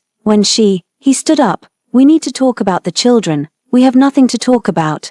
I placed my bag on the table. Principal Chen, I'm sorry for the trouble today. I promise it won't happen again. Jihanchuan raised his voice. I need a clear answer about whether the children are mine. The answer. I turned to look at him. Jihanchuan, haven't you already made up your mind? If the children weren't yours, would you be in such a hurry to get a test? You just want to use a piece of paper to prove you have the right to be involved in their lives. That is my right, he almost shouted. The office fell into a terrifying silence. Principal Chen and the lawyer held their breath. I looked at Jihanchuan and suddenly found it all ridiculous. 5 years ago, he was indifferent to me, not even knowing I was 5 months pregnant. 5 years later, he was here making a scene over his paternal rights. Fine, I nodded. You want a test? You can have it. He was taken aback, clearly not expecting me to agree. But I have conditions, I continued. First, I must be present during the sampling process. Second, after the report comes out, I paused, if the child is yours. You and your mother are never to approach them again. Impossible, Jihanchuan immediately retorted. If they are my children, there's no way I won't acknowledge them. Then we'll see each other in court. I picked up my bag. Principal Chen, I'll trouble you to keep a close watch today. Don't let any outsiders get near my children. Ji Hanchuan stopped me, his voice lowering. What exactly do you want? They are my flesh and blood, how can I pretend they don't exist? Then just pretend they don't exist. I met his gaze, just like you pretended I didn't exist 5 years ago. He froze. I walked past him and left the office. In the hallway, sunlight streamed through the glass windows, bright and glaring. I leaned against the wall and took a few deep breaths, forcing back the sting in my eyes. Don't cry. You can't cry. My phone vibrated. It was Qiao Wei. Hey, guess who came to see me? Her voice carried a cold sneer. Old Mrs. Ji just came to my company, saying she wants to see you. Tell her I'm busy. I did, but she won't leave. She says she'll wait until you show up. Qiao Wei lowered her voice. She also brought a check. I took a glance. 5 million. 5 million. 5 years ago, when he forced me to sign the divorce agreement, the price was 3 million. Now it's gone up. I'll go, I said. Give me 20 minutes. On the way to Qiao Wei's company, I received a call from Lin Xiaoqian. I heard you ran into some trouble today, he said gently. Do you need help? News travels fast. Thank you, senior. Not for now. I kept my eyes on the road ahead. It's just a family matter. I can handle it myself. Alright, but there's something I want to remind you. Lin Xiaoqian paused. The Ji family is not to be trifled with, and old Mrs. Ji is even more formidable. She has stood firm in the business world for 30 years, and her methods are harsher than you can imagine. Be careful. Being alone with the children, I know, I said softly. Thank you. Hanging up the phone, I stepped on the accelerator. Qiao Wei's public relations company was located in an office building in the CBD. I took the elevator to the 20th floor. The receptionist girl stood up immediately upon seeing me. President Wen. President Qiao is in the meeting room. Old Mrs. Ji is also there. I nodded and walked straight to the meeting room. Pushing the door open, I saw Qiao Wei sitting in the main seat.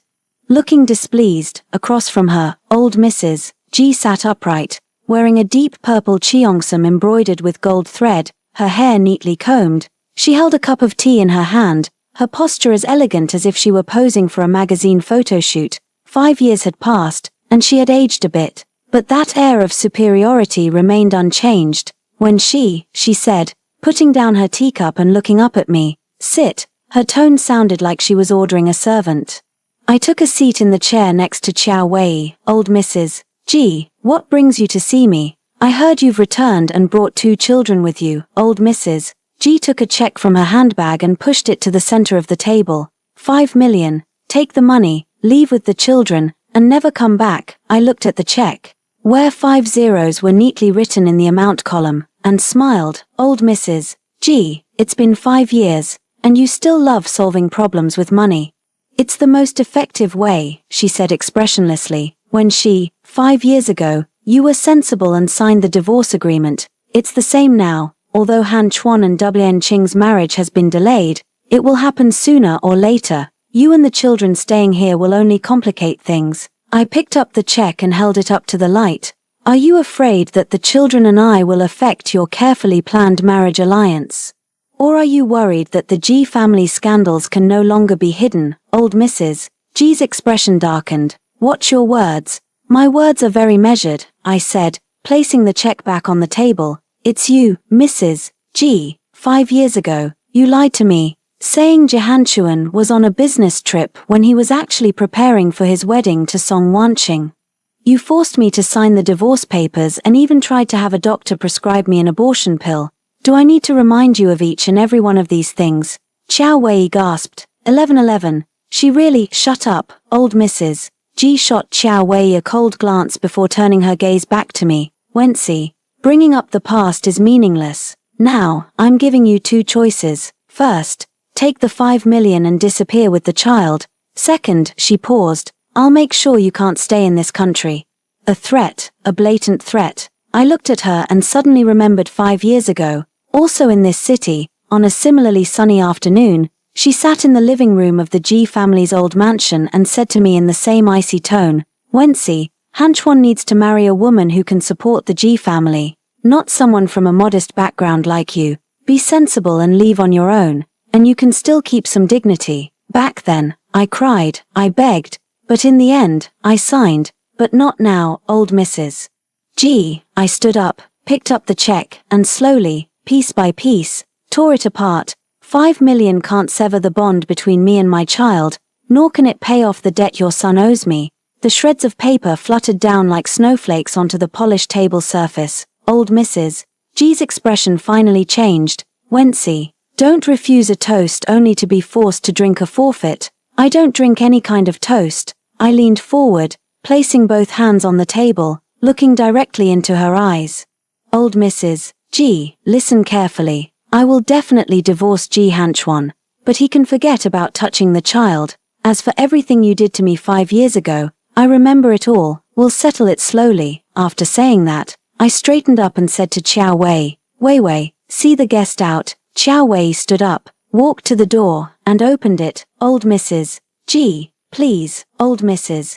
G slowly rose to her feet. She looked at me, her eyes like poisoned daggers. You'll regret this, Wency. The thing I regret most is stepping into the G family's door 5 years ago. I smiled, but now, I don't regret it anymore, because I know I will watch you and your son pay the price for the choices you made back then. She said nothing more, straightened her back, and walked out of the reception room. The door closed, and Xiao Wei rushed back, grabbing my arm. Are you crazy? Tearing up his check right in front of him. Do you even know who he is? I know, I interrupted her. Walking to the window and watching the black Rolls-Royce drive away downstairs. I know he has many tricks up his sleeve. I know he's ruthless. But Wei, I'm not the Wenxi from 5 years ago who could be trampled on anymore. But no, I turned to look at her. I've already declared war on the Ji family. There's no turning back. Xiao Wei fell silent for a long time before finally sighing. What do you need me to do? Help me find the best divorce lawyer, I said. Also, send me the information on Song Wanqing's former assistant. It's time to bring some people into the light. That afternoon, I received a court summons. Ji Hanchuan had filed a lawsuit, requesting a compulsory DNA test under the pretext of confirming paternity. Xiao Wei was so angry she smashed a cup. How dare he sue 1111? We can't agree to this. Once the test results come out, he'll have the right to fight for custody. Agree to it, I said calmly, looking at the summons. Not only agree, but make a big show of agreeing. What do you mean? I walked to the desk, turned on the computer, and pulled up a file. This is evidence I've collected over the years of old Mrs. G interfering in G Group's operations and embezzling company funds. It may not be enough to send her to prison, but it's enough to make G Group's stock price plummet for a while. Xiao Wei leaned in. You want to use this to force them to drop the lawsuit? I smiled. I want to use this to tell them that I'm not here to beg, I'm here to declare war. 3 days later, Ji Hanchuan and I met at the court-appointed testing center. He looked even more haggard, his eyes bloodshot as if he hadn't slept well for days. I brought the 2 children with me. When you clutched the hem of my clothes, a little scared. While Wen Ce stood quietly, watching Ji Hanchuan, the sampling process was quick. The doctor collected oral mucosal cells from both children and took a blood sample from Ji Hanchuan. 5 working days later, the results came out, the doctor said. As we walked out of the identification center, Ji Hanchuan called out to me, Wency. His voice was hoarse. If the child is mine, can we start over? I stopped in my tracks but did not turn around. Ji Hanchuan, there is no starting over in this world. Only too late. I know I was wrong. He quickly walked up to me, blocking my path. These 5 years, I haven't spent a single day without regret. I've searched for you for 5 years, waited for you for 5 years, waited for me. I smiled, waited for me to come back, so your mother could send me away with another 5 million. I won't let my mother interfere in our affairs again. He grabbed my wrist. Wency, give me a chance, let me make it up to you and the child. I looked into his eyes. Ji Hanchuan, what can you possibly make up for? The 5 years of fatherly love the children missed?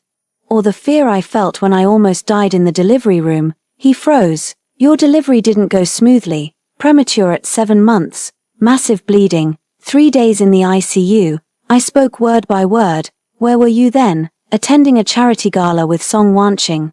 Or selecting a new marriage alliance with your mother? His face turned pale, and his hand released mine. I didn't know. Of course you didn't know. I picked up Wanla and took Wanqing's hand, because in your heart, I was never important. Ji Hanchuan, stop pretending to be sentimental. You just suddenly realize that there are two people in this world who share your blood, and you can't control them. After saying that, I took the children and walked toward the parking lot. This time, he didn't chase after us. On the way home, when you asked softly, "Mom, is Dad very sad?" I looked at my daughter's worried little face in the rearview mirror and whispered, Yeah.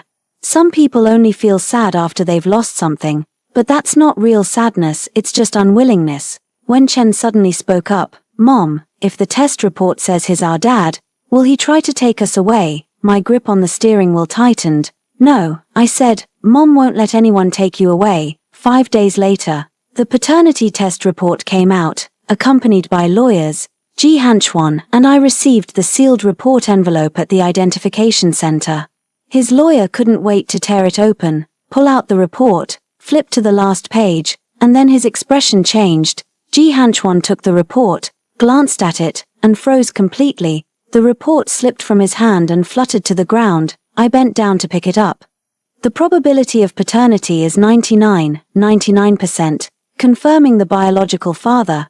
I looked at the paternity report, then turned my gaze to Ji Hanchuan. Her eyes were red, her lips trembling, wanting to say something but unable to make a sound. "Now you know," I said, handing the report back to his lawyer. "Ji Hanchuan, they are your children, but that's all you can know." After speaking, I turned to leave, when he called out hoarsely, "They are my children, mine, so what?" I looked back.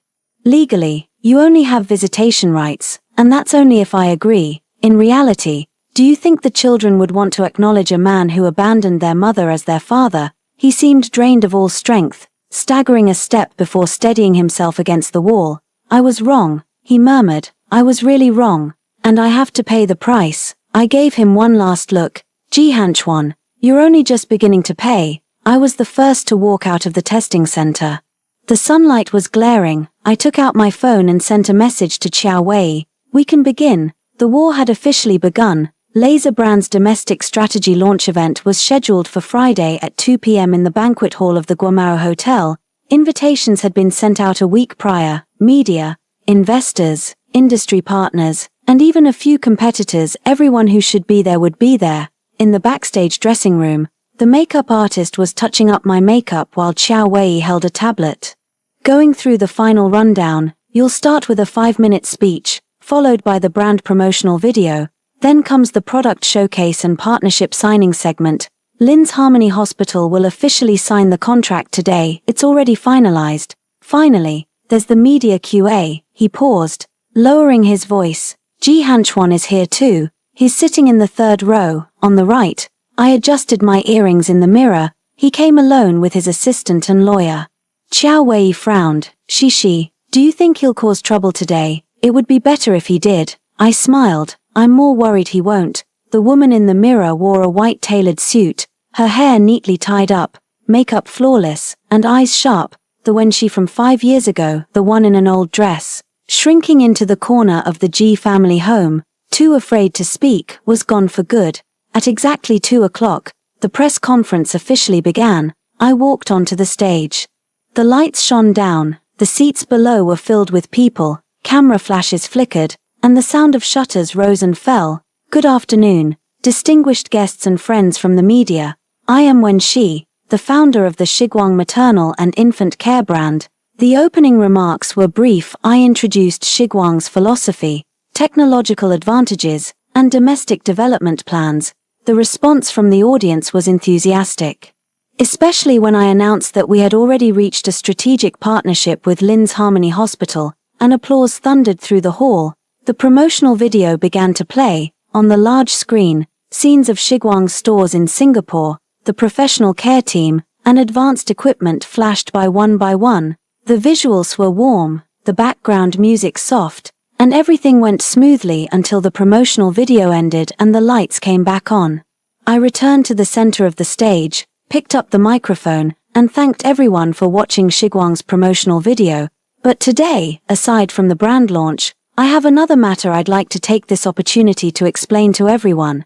The audience quieted down. I looked toward the 3rd row, slightly to the right, where Ji Hanchuan was sitting, his back straight, his gaze fixed intently on me. 5 years ago, I left this city. I began to speak slowly, my voice echoing through the banquet hall via the sound system. At the time, I was 5 months pregnant and went alone to the municipal maternity hospital for a prenatal checkup, and on that very day, the screen in the hospital's waiting hall was broadcasting a grand wedding live. My husband, Mr. Ji Han-chwon, CEO of the G Group, and the popular actress Song Wan-ching's wedding.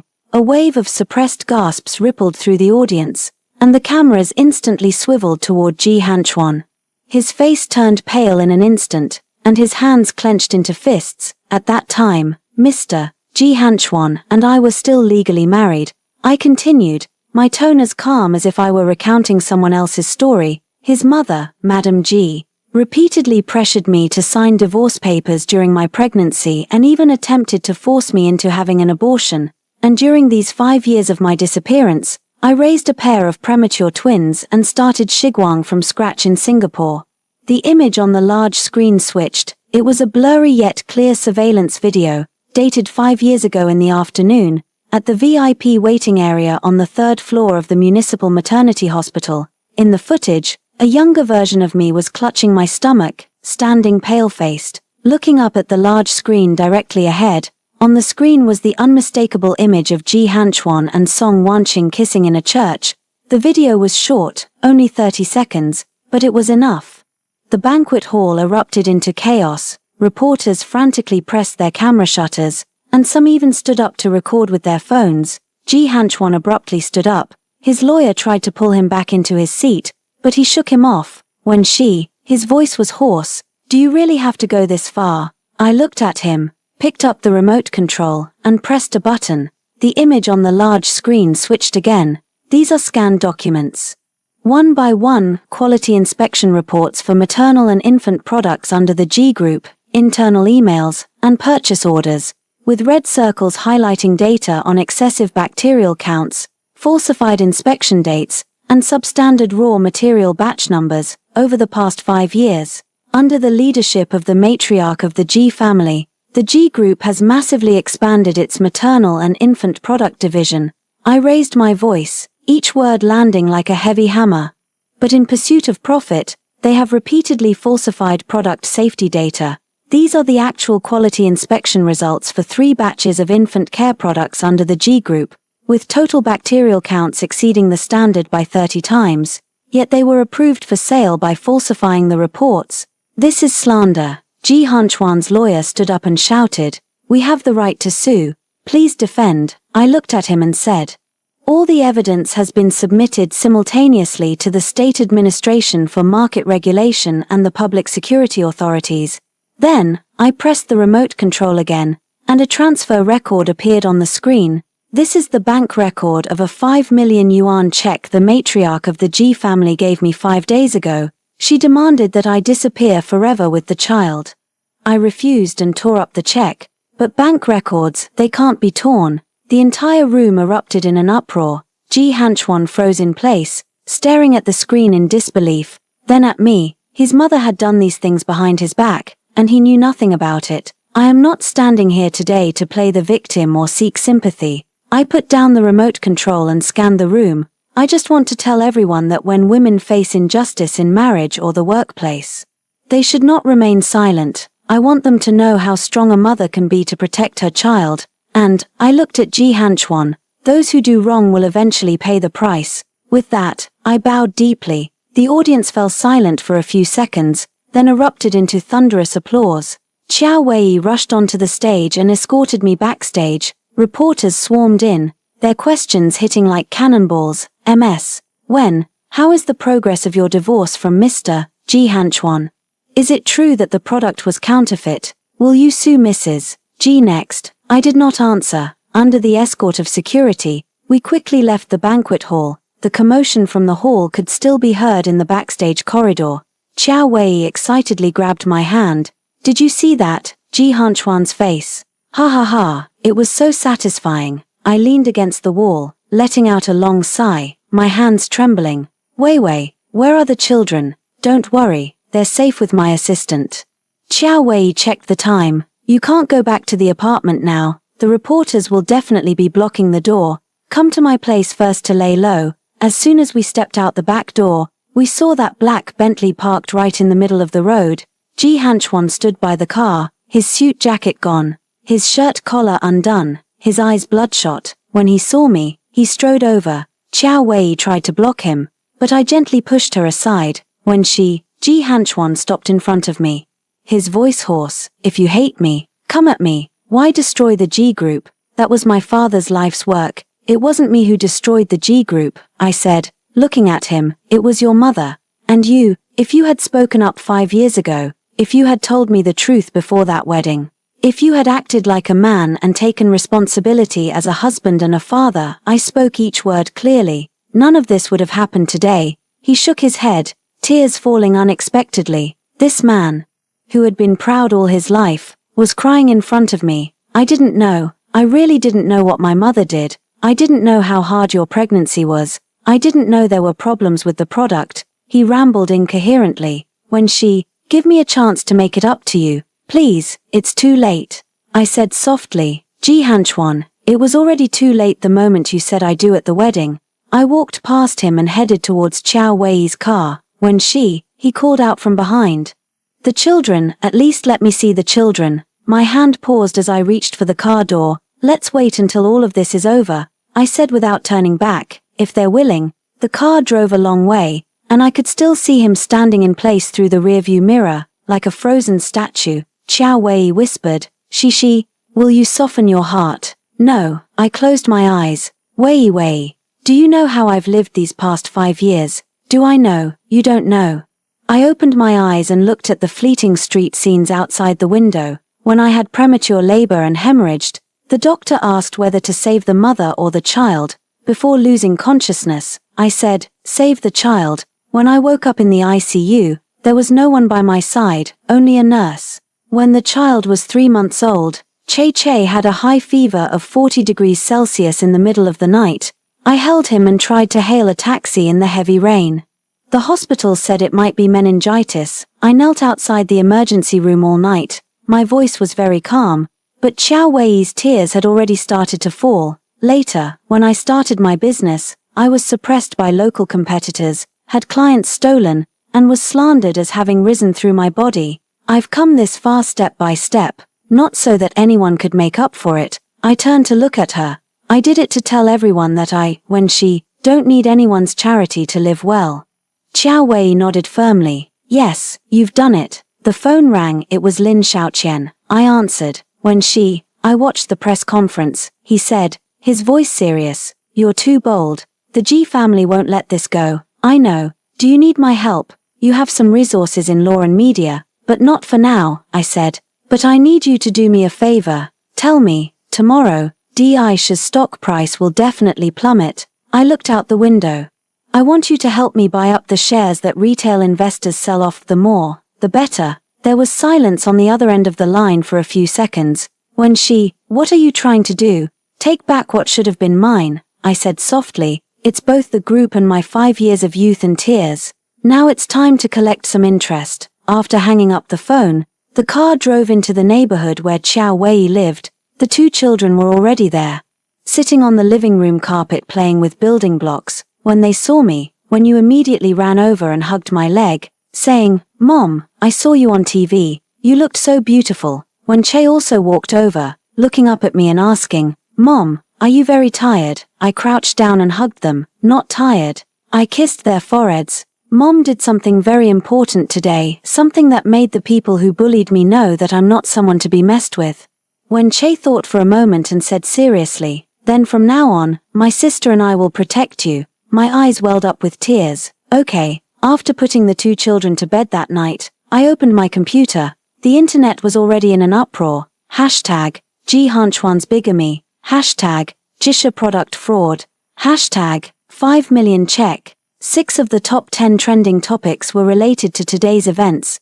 The official Weibo account of Jisha was flooded with criticism. And Song Wanqing's Weibo was also under attack. The latest promotional post for Jisha's maternal and infant products had already received over 100,000 comments, all of them calling her a shameless homewrecker. I closed the webpage and opened my email. Inside, there was an anonymous email with an attachment, an audio file. The subject line had only 2 words, evidence. I put on my headphones and clicked on the file. At first, there was chaotic background noise, as if in a private room at a high-end restaurant. Then a familiar female voice spoke. It was Song Wanching. "Auntie, don't worry, I've arranged everything. The driver has been taken care of. He'll take photos of when she having dinner with his college classmate, and the angle will make it look like they're kissing. Yes, when the time comes, you can show the photos to Hanchwan, he'll definitely believe it." Next was the voice of old Mrs. G, cold and arrogant. "Make sure it's done cleanly. That woman when she isn't worthy of our G family. Hanchwan must marry you so the cooperation with the Lin family can continue." "I know, Auntie, once Hanchwan and I are married, I'll take good care of you." The audio cut off abruptly. I saved the file and replied to the sender with 2 words, "Received." Outside the window, the night was deep, and the city still glittered with lights, but I knew that starting tomorrow, some people's lives would be turned upside down, and this was only the beginning. At 8 o'clock on Saturday morning, I was awakened by a phone call. It was Qiao Wei, her voice trembling with excitement. "Hey, check Weibo, Song Wanching is trending at number 1. Groggily, I opened my phone to the trending list. First, Song Wanching's recording exposed. Second, Madam G framed her daughter-in-law. Third, Jisha Group's stock price plummets. I clicked on the first one. It was a long post from a newly registered account. The text was simple. 5 years ago, I was Song Wanching's personal assistant. Today, I've decided to tell the truth. Attached was an audio clip, exactly the one I had received last night. In less than an hour since the post went up, it had been reposted over 500,000 times, and the comments section was in an uproar. "Oh my god. This is solid evidence. Song Wanching and Madam G teamed up to frame the first wife. How vile. And she was pregnant at the time. Is Ji Hanchwan blind? How dare he marry a woman like this? Madam G is no saint either. She'll stop at nothing to get what she wants." Scrolling further, I saw several new trending topics. Song Wanching dropped by brands. Jisha Group issues statement. Police investigate Jisha product fraud. I clicked on Jisha's statement, a carefully worded but feeble announcement. The gist was that they had reported the false online information to the police. The company's operations were normal, and they reserved the right to pursue legal action, but no one was buying it. The top comment read, "Report to the police." What police? To arrest yourselves. I turned off my phone and got up to wash up. The 2 children were already awake, sitting at the dining table eating the breakfast Qiao Wei had prepared. Wentz pointed at the TV. "Mom, they're talking about you on TV." I looked at the morning news, which was reporting on yesterday's press conference. The screen cut to the entrance of Jisha Group's headquarters, already swarmed with reporters and consumers demanding their rights. Jisha Group's maternal and infant products had been exposed for quality fraud, with numerous consumers gathering at the headquarters to demand refunds and compensation. Actress Song Wanching was embroiled in a wealthy family scandal, and multiple endorsement brands had announced they were dropping her. Jisha Group's stock price had plummeted 15% at the opening, wiping over 10 billion yuan from its market value. The scene was chaotic. Consumers held signs reading "Black-hearted enterprise, give us back our health." Reporters chased after technical executives with questions, and security guards formed a human wall, barely maintaining order. I watched the TV, feeling calm inside.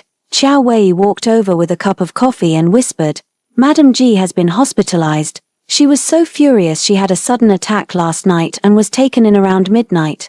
Ji Hanchwan is at the hospital with her now." Qiao Wei curled her lip. "Serves her right." I didn't say anything, walking to the window to look at the sky outside. It was a cloudy day, with thick layers of clouds as if rain was coming. The wind was picking up, heralding the storm. At 10 in the morning, I received a call from Lin Shaoqian. "Wency, even though the stock price has already dropped by 20%, I followed your instructions and bought up the 3% of shares that retail investors were selling." He paused. "But I don't understand what use it is for you to acquire these shares. With just 3%, you can't even get a seat on the board at Jisha. Not being able to get in now doesn't mean I won't be able to in the future." I said, "Keep buying, senior. Buy as much as you can. If you run short, let me know." where are you getting so much money? I haven't been idle these past 5 years, I said softly, and with old Mrs. G, I still have a score to settle. There was silence on the other end of the line for a few seconds. Wency, know when to stop. The G family may be in chaos now. But a centipede doesn't die even when it's cut in half. If you push them too hard, they'll fight back. I know, I said, but I've been waiting for this day for 5 years. After hanging up, I changed my clothes and said to Xiao Wei, Wei, please take care of the child. I'm going out. Where are you going? The hospital. The VIP ward floor at the downtown private hospital. When I stepped out of the elevator, several of the G family's bodyguards were standing in the hallway. They froze when they saw me and tried to block my way, but they were stopped by the 2 bodyguards behind me. Professional security Xiao Wei had arranged for me. Step aside, I said. They hesitated for a moment but eventually moved out of the way. I walked to the innermost room and pushed the door open. Inside the ward, old Mrs. G lay on the hospital bed with an 4 drip in her hand. Her face was pale, but her eyes were still sharp. Rui Li Jihanchuan sat in a chair by the bed.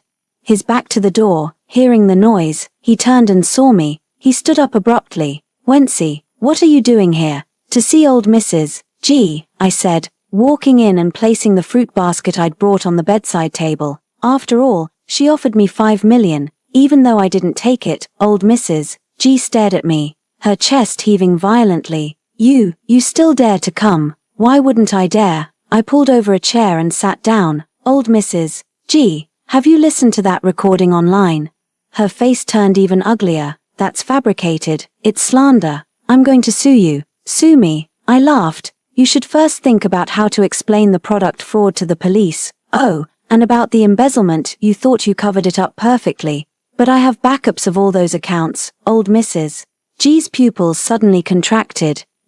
How could you? How do you have those accounts? I finished for her. Because your most trusted financial director, Manager Wang, his son is studying in Singapore and ran into some trouble. I helped him out. In return, he gave me some interesting things.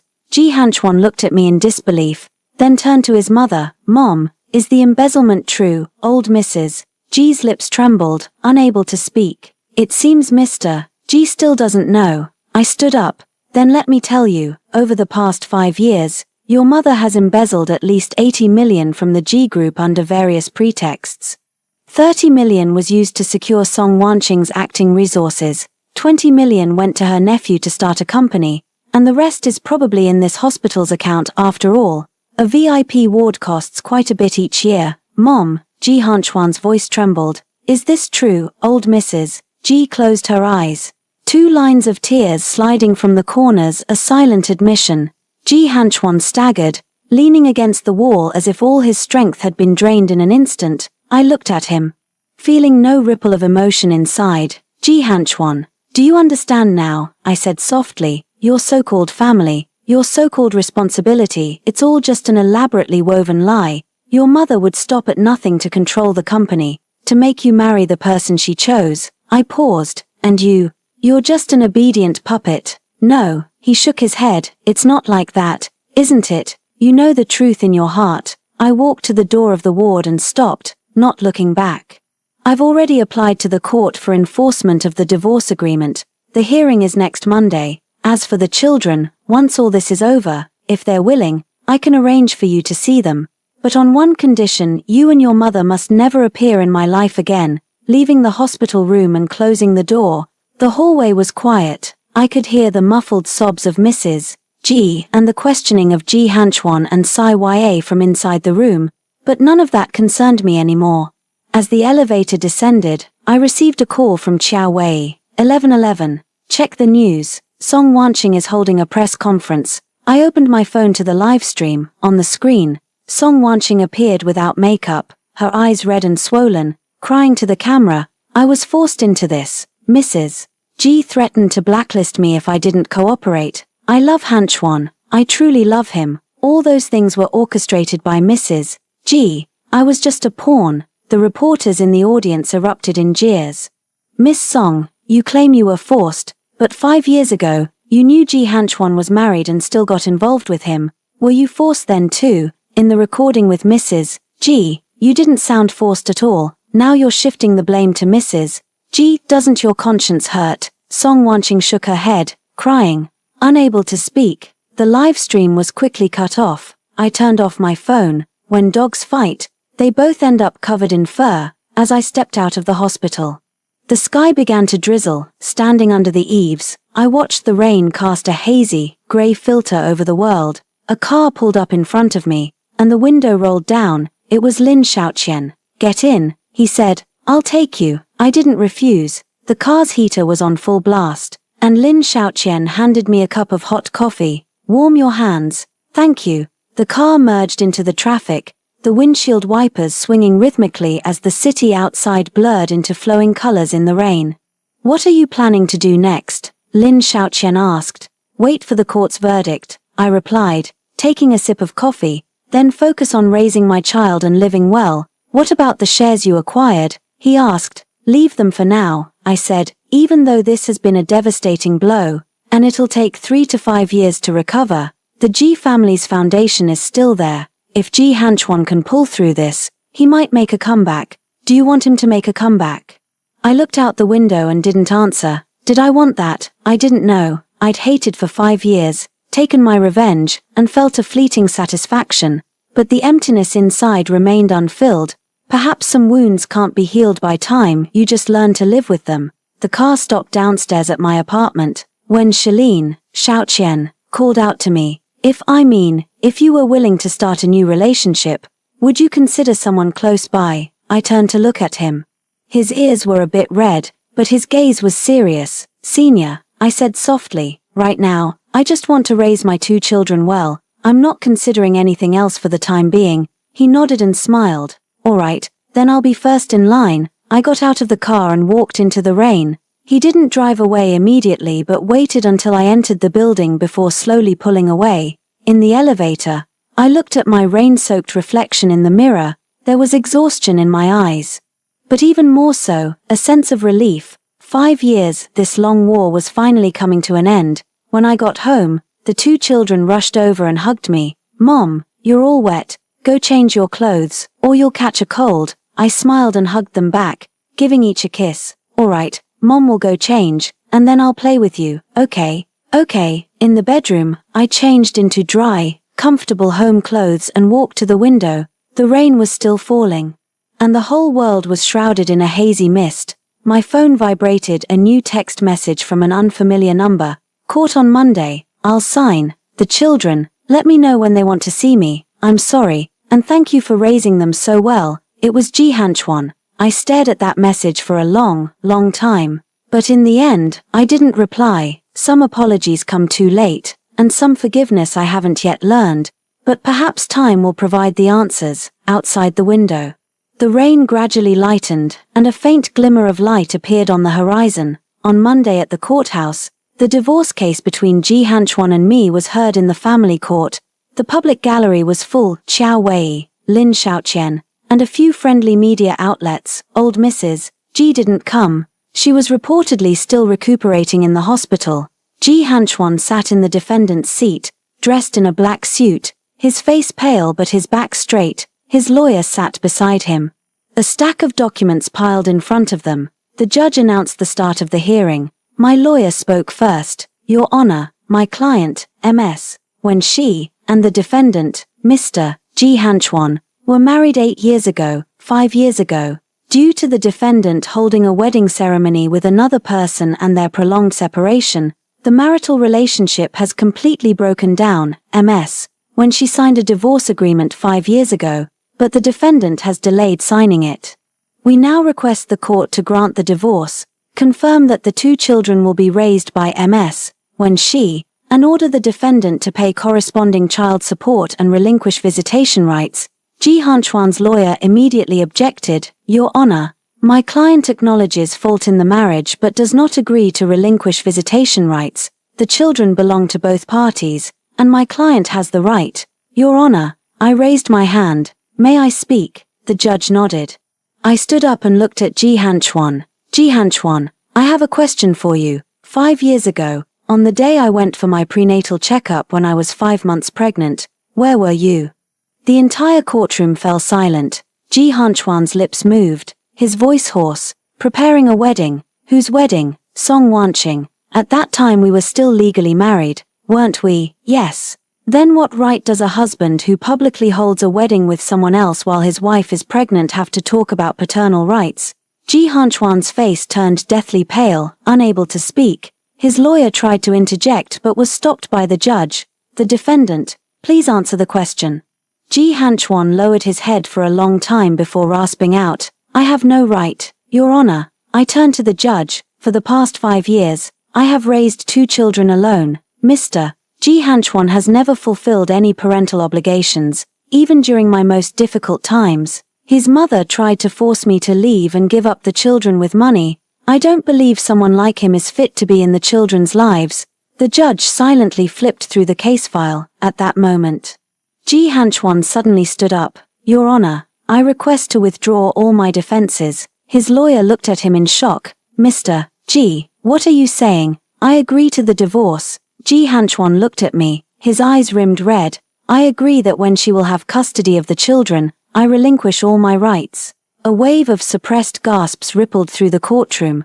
The judge rapped the gavel. Defendant, are you certain? Are you sure? Ji Hanchuan's voice was very soft but clear.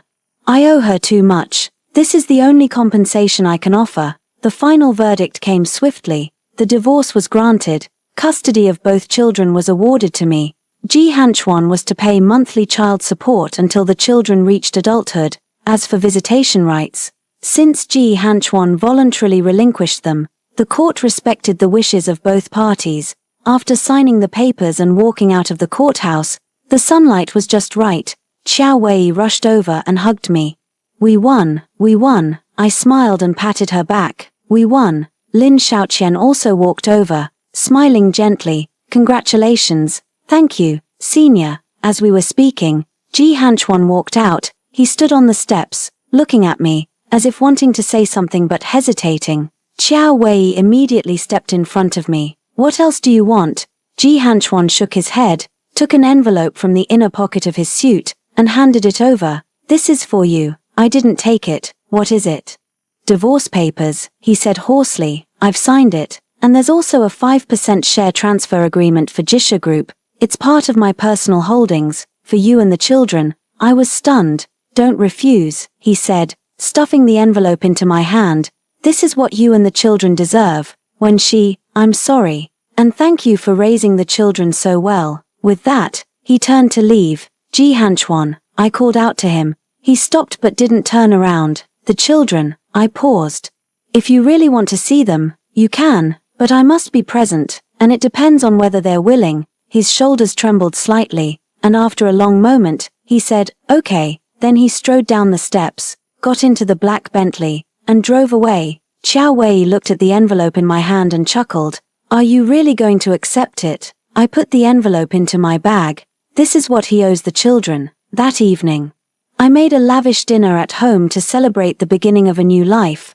Wentz and Wenyu were overjoyed, chattering non-stop about the fun things that happened at kindergarten. After dinner, I read picture books with them. Wenyu suddenly asked, Mom, will Dad come again in the future? I patted her head. If you want to see him, Mom can arrange it.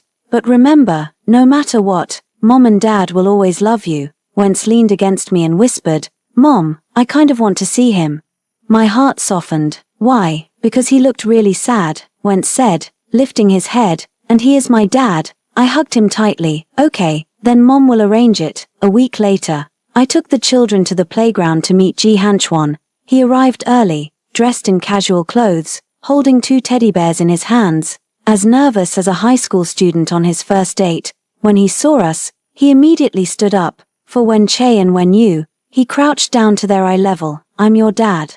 Wen-Yu looked at him curiously, while Wen-Che nodded. I knew Ji Hanchuan's eyes were red as he handed the teddy bears over. These are for you. Wen-Yu took hers and said sweetly, thank you, Dad. Wen-Che also took his, but remained silent. The meeting that day was brief, lasting only an hour. Ji Hanchuan played on the slides and swings with the children and even bought them ice cream. He was reserved and careful, afraid of saying the wrong thing. As we were leaving, Wen-Yu took the initiative to hug him and asked, Dad, can we play together again next time? Ji Hanchuan finally shed tears. Yes, of course, we can. When Che also reached out and shook his hand, on the way home, when you asked, Mom, is Dad a good person? I thought for a moment and said, people aren't simply good or bad, he made mistakes and hurt Mom, but he's also trying to make amends. You can get to know him slowly and decide for yourselves. When Che nodded, I understand. Days passed like this. Shiguang's development in the domestic market was going smoothly, and the collaboration with the Lin Group was on track. After the turmoil, Ji Hanchuan resigned from his position as president of the Ji Group, and a professional manager took over. After being discharged from the hospital, Mrs. Ji went abroad for recuperation and reportedly no longer involved herself in company affairs. Song Wanqing withdrew from the entertainment industry and disappeared from the public eye.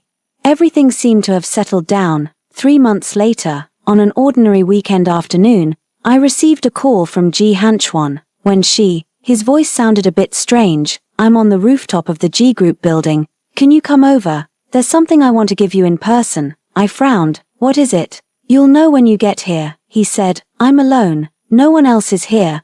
I glanced at the children who were taking their afternoon nap, thought for a moment, and said, okay. I'll be there in half an hour. The rooftop of the G Group building. When I pushed open the door, Ji Hanchuan was standing by the railing, his back to me, gazing at the distant city skyline. The wind was strong, tousling his hair. You're here. He didn't turn around. What do you want to give me? I walked over and stopped about 3 steps away from him. He turned around, holding a file folder in his hand. This is an additional 8% of the G Group's shares. He handed it over. Plus the 5% I gave you before, that makes 13% in total. You are now the 3rd largest shareholder of the G Group. I didn't take it. What do you mean? This is the last thing I can give you. He looked at me, his eyes calm. When I'm planning to leave here, to go abroad, he smiled, a smile that carried a sense of relief. Even though I'm no longer involved, my mother is also abroad.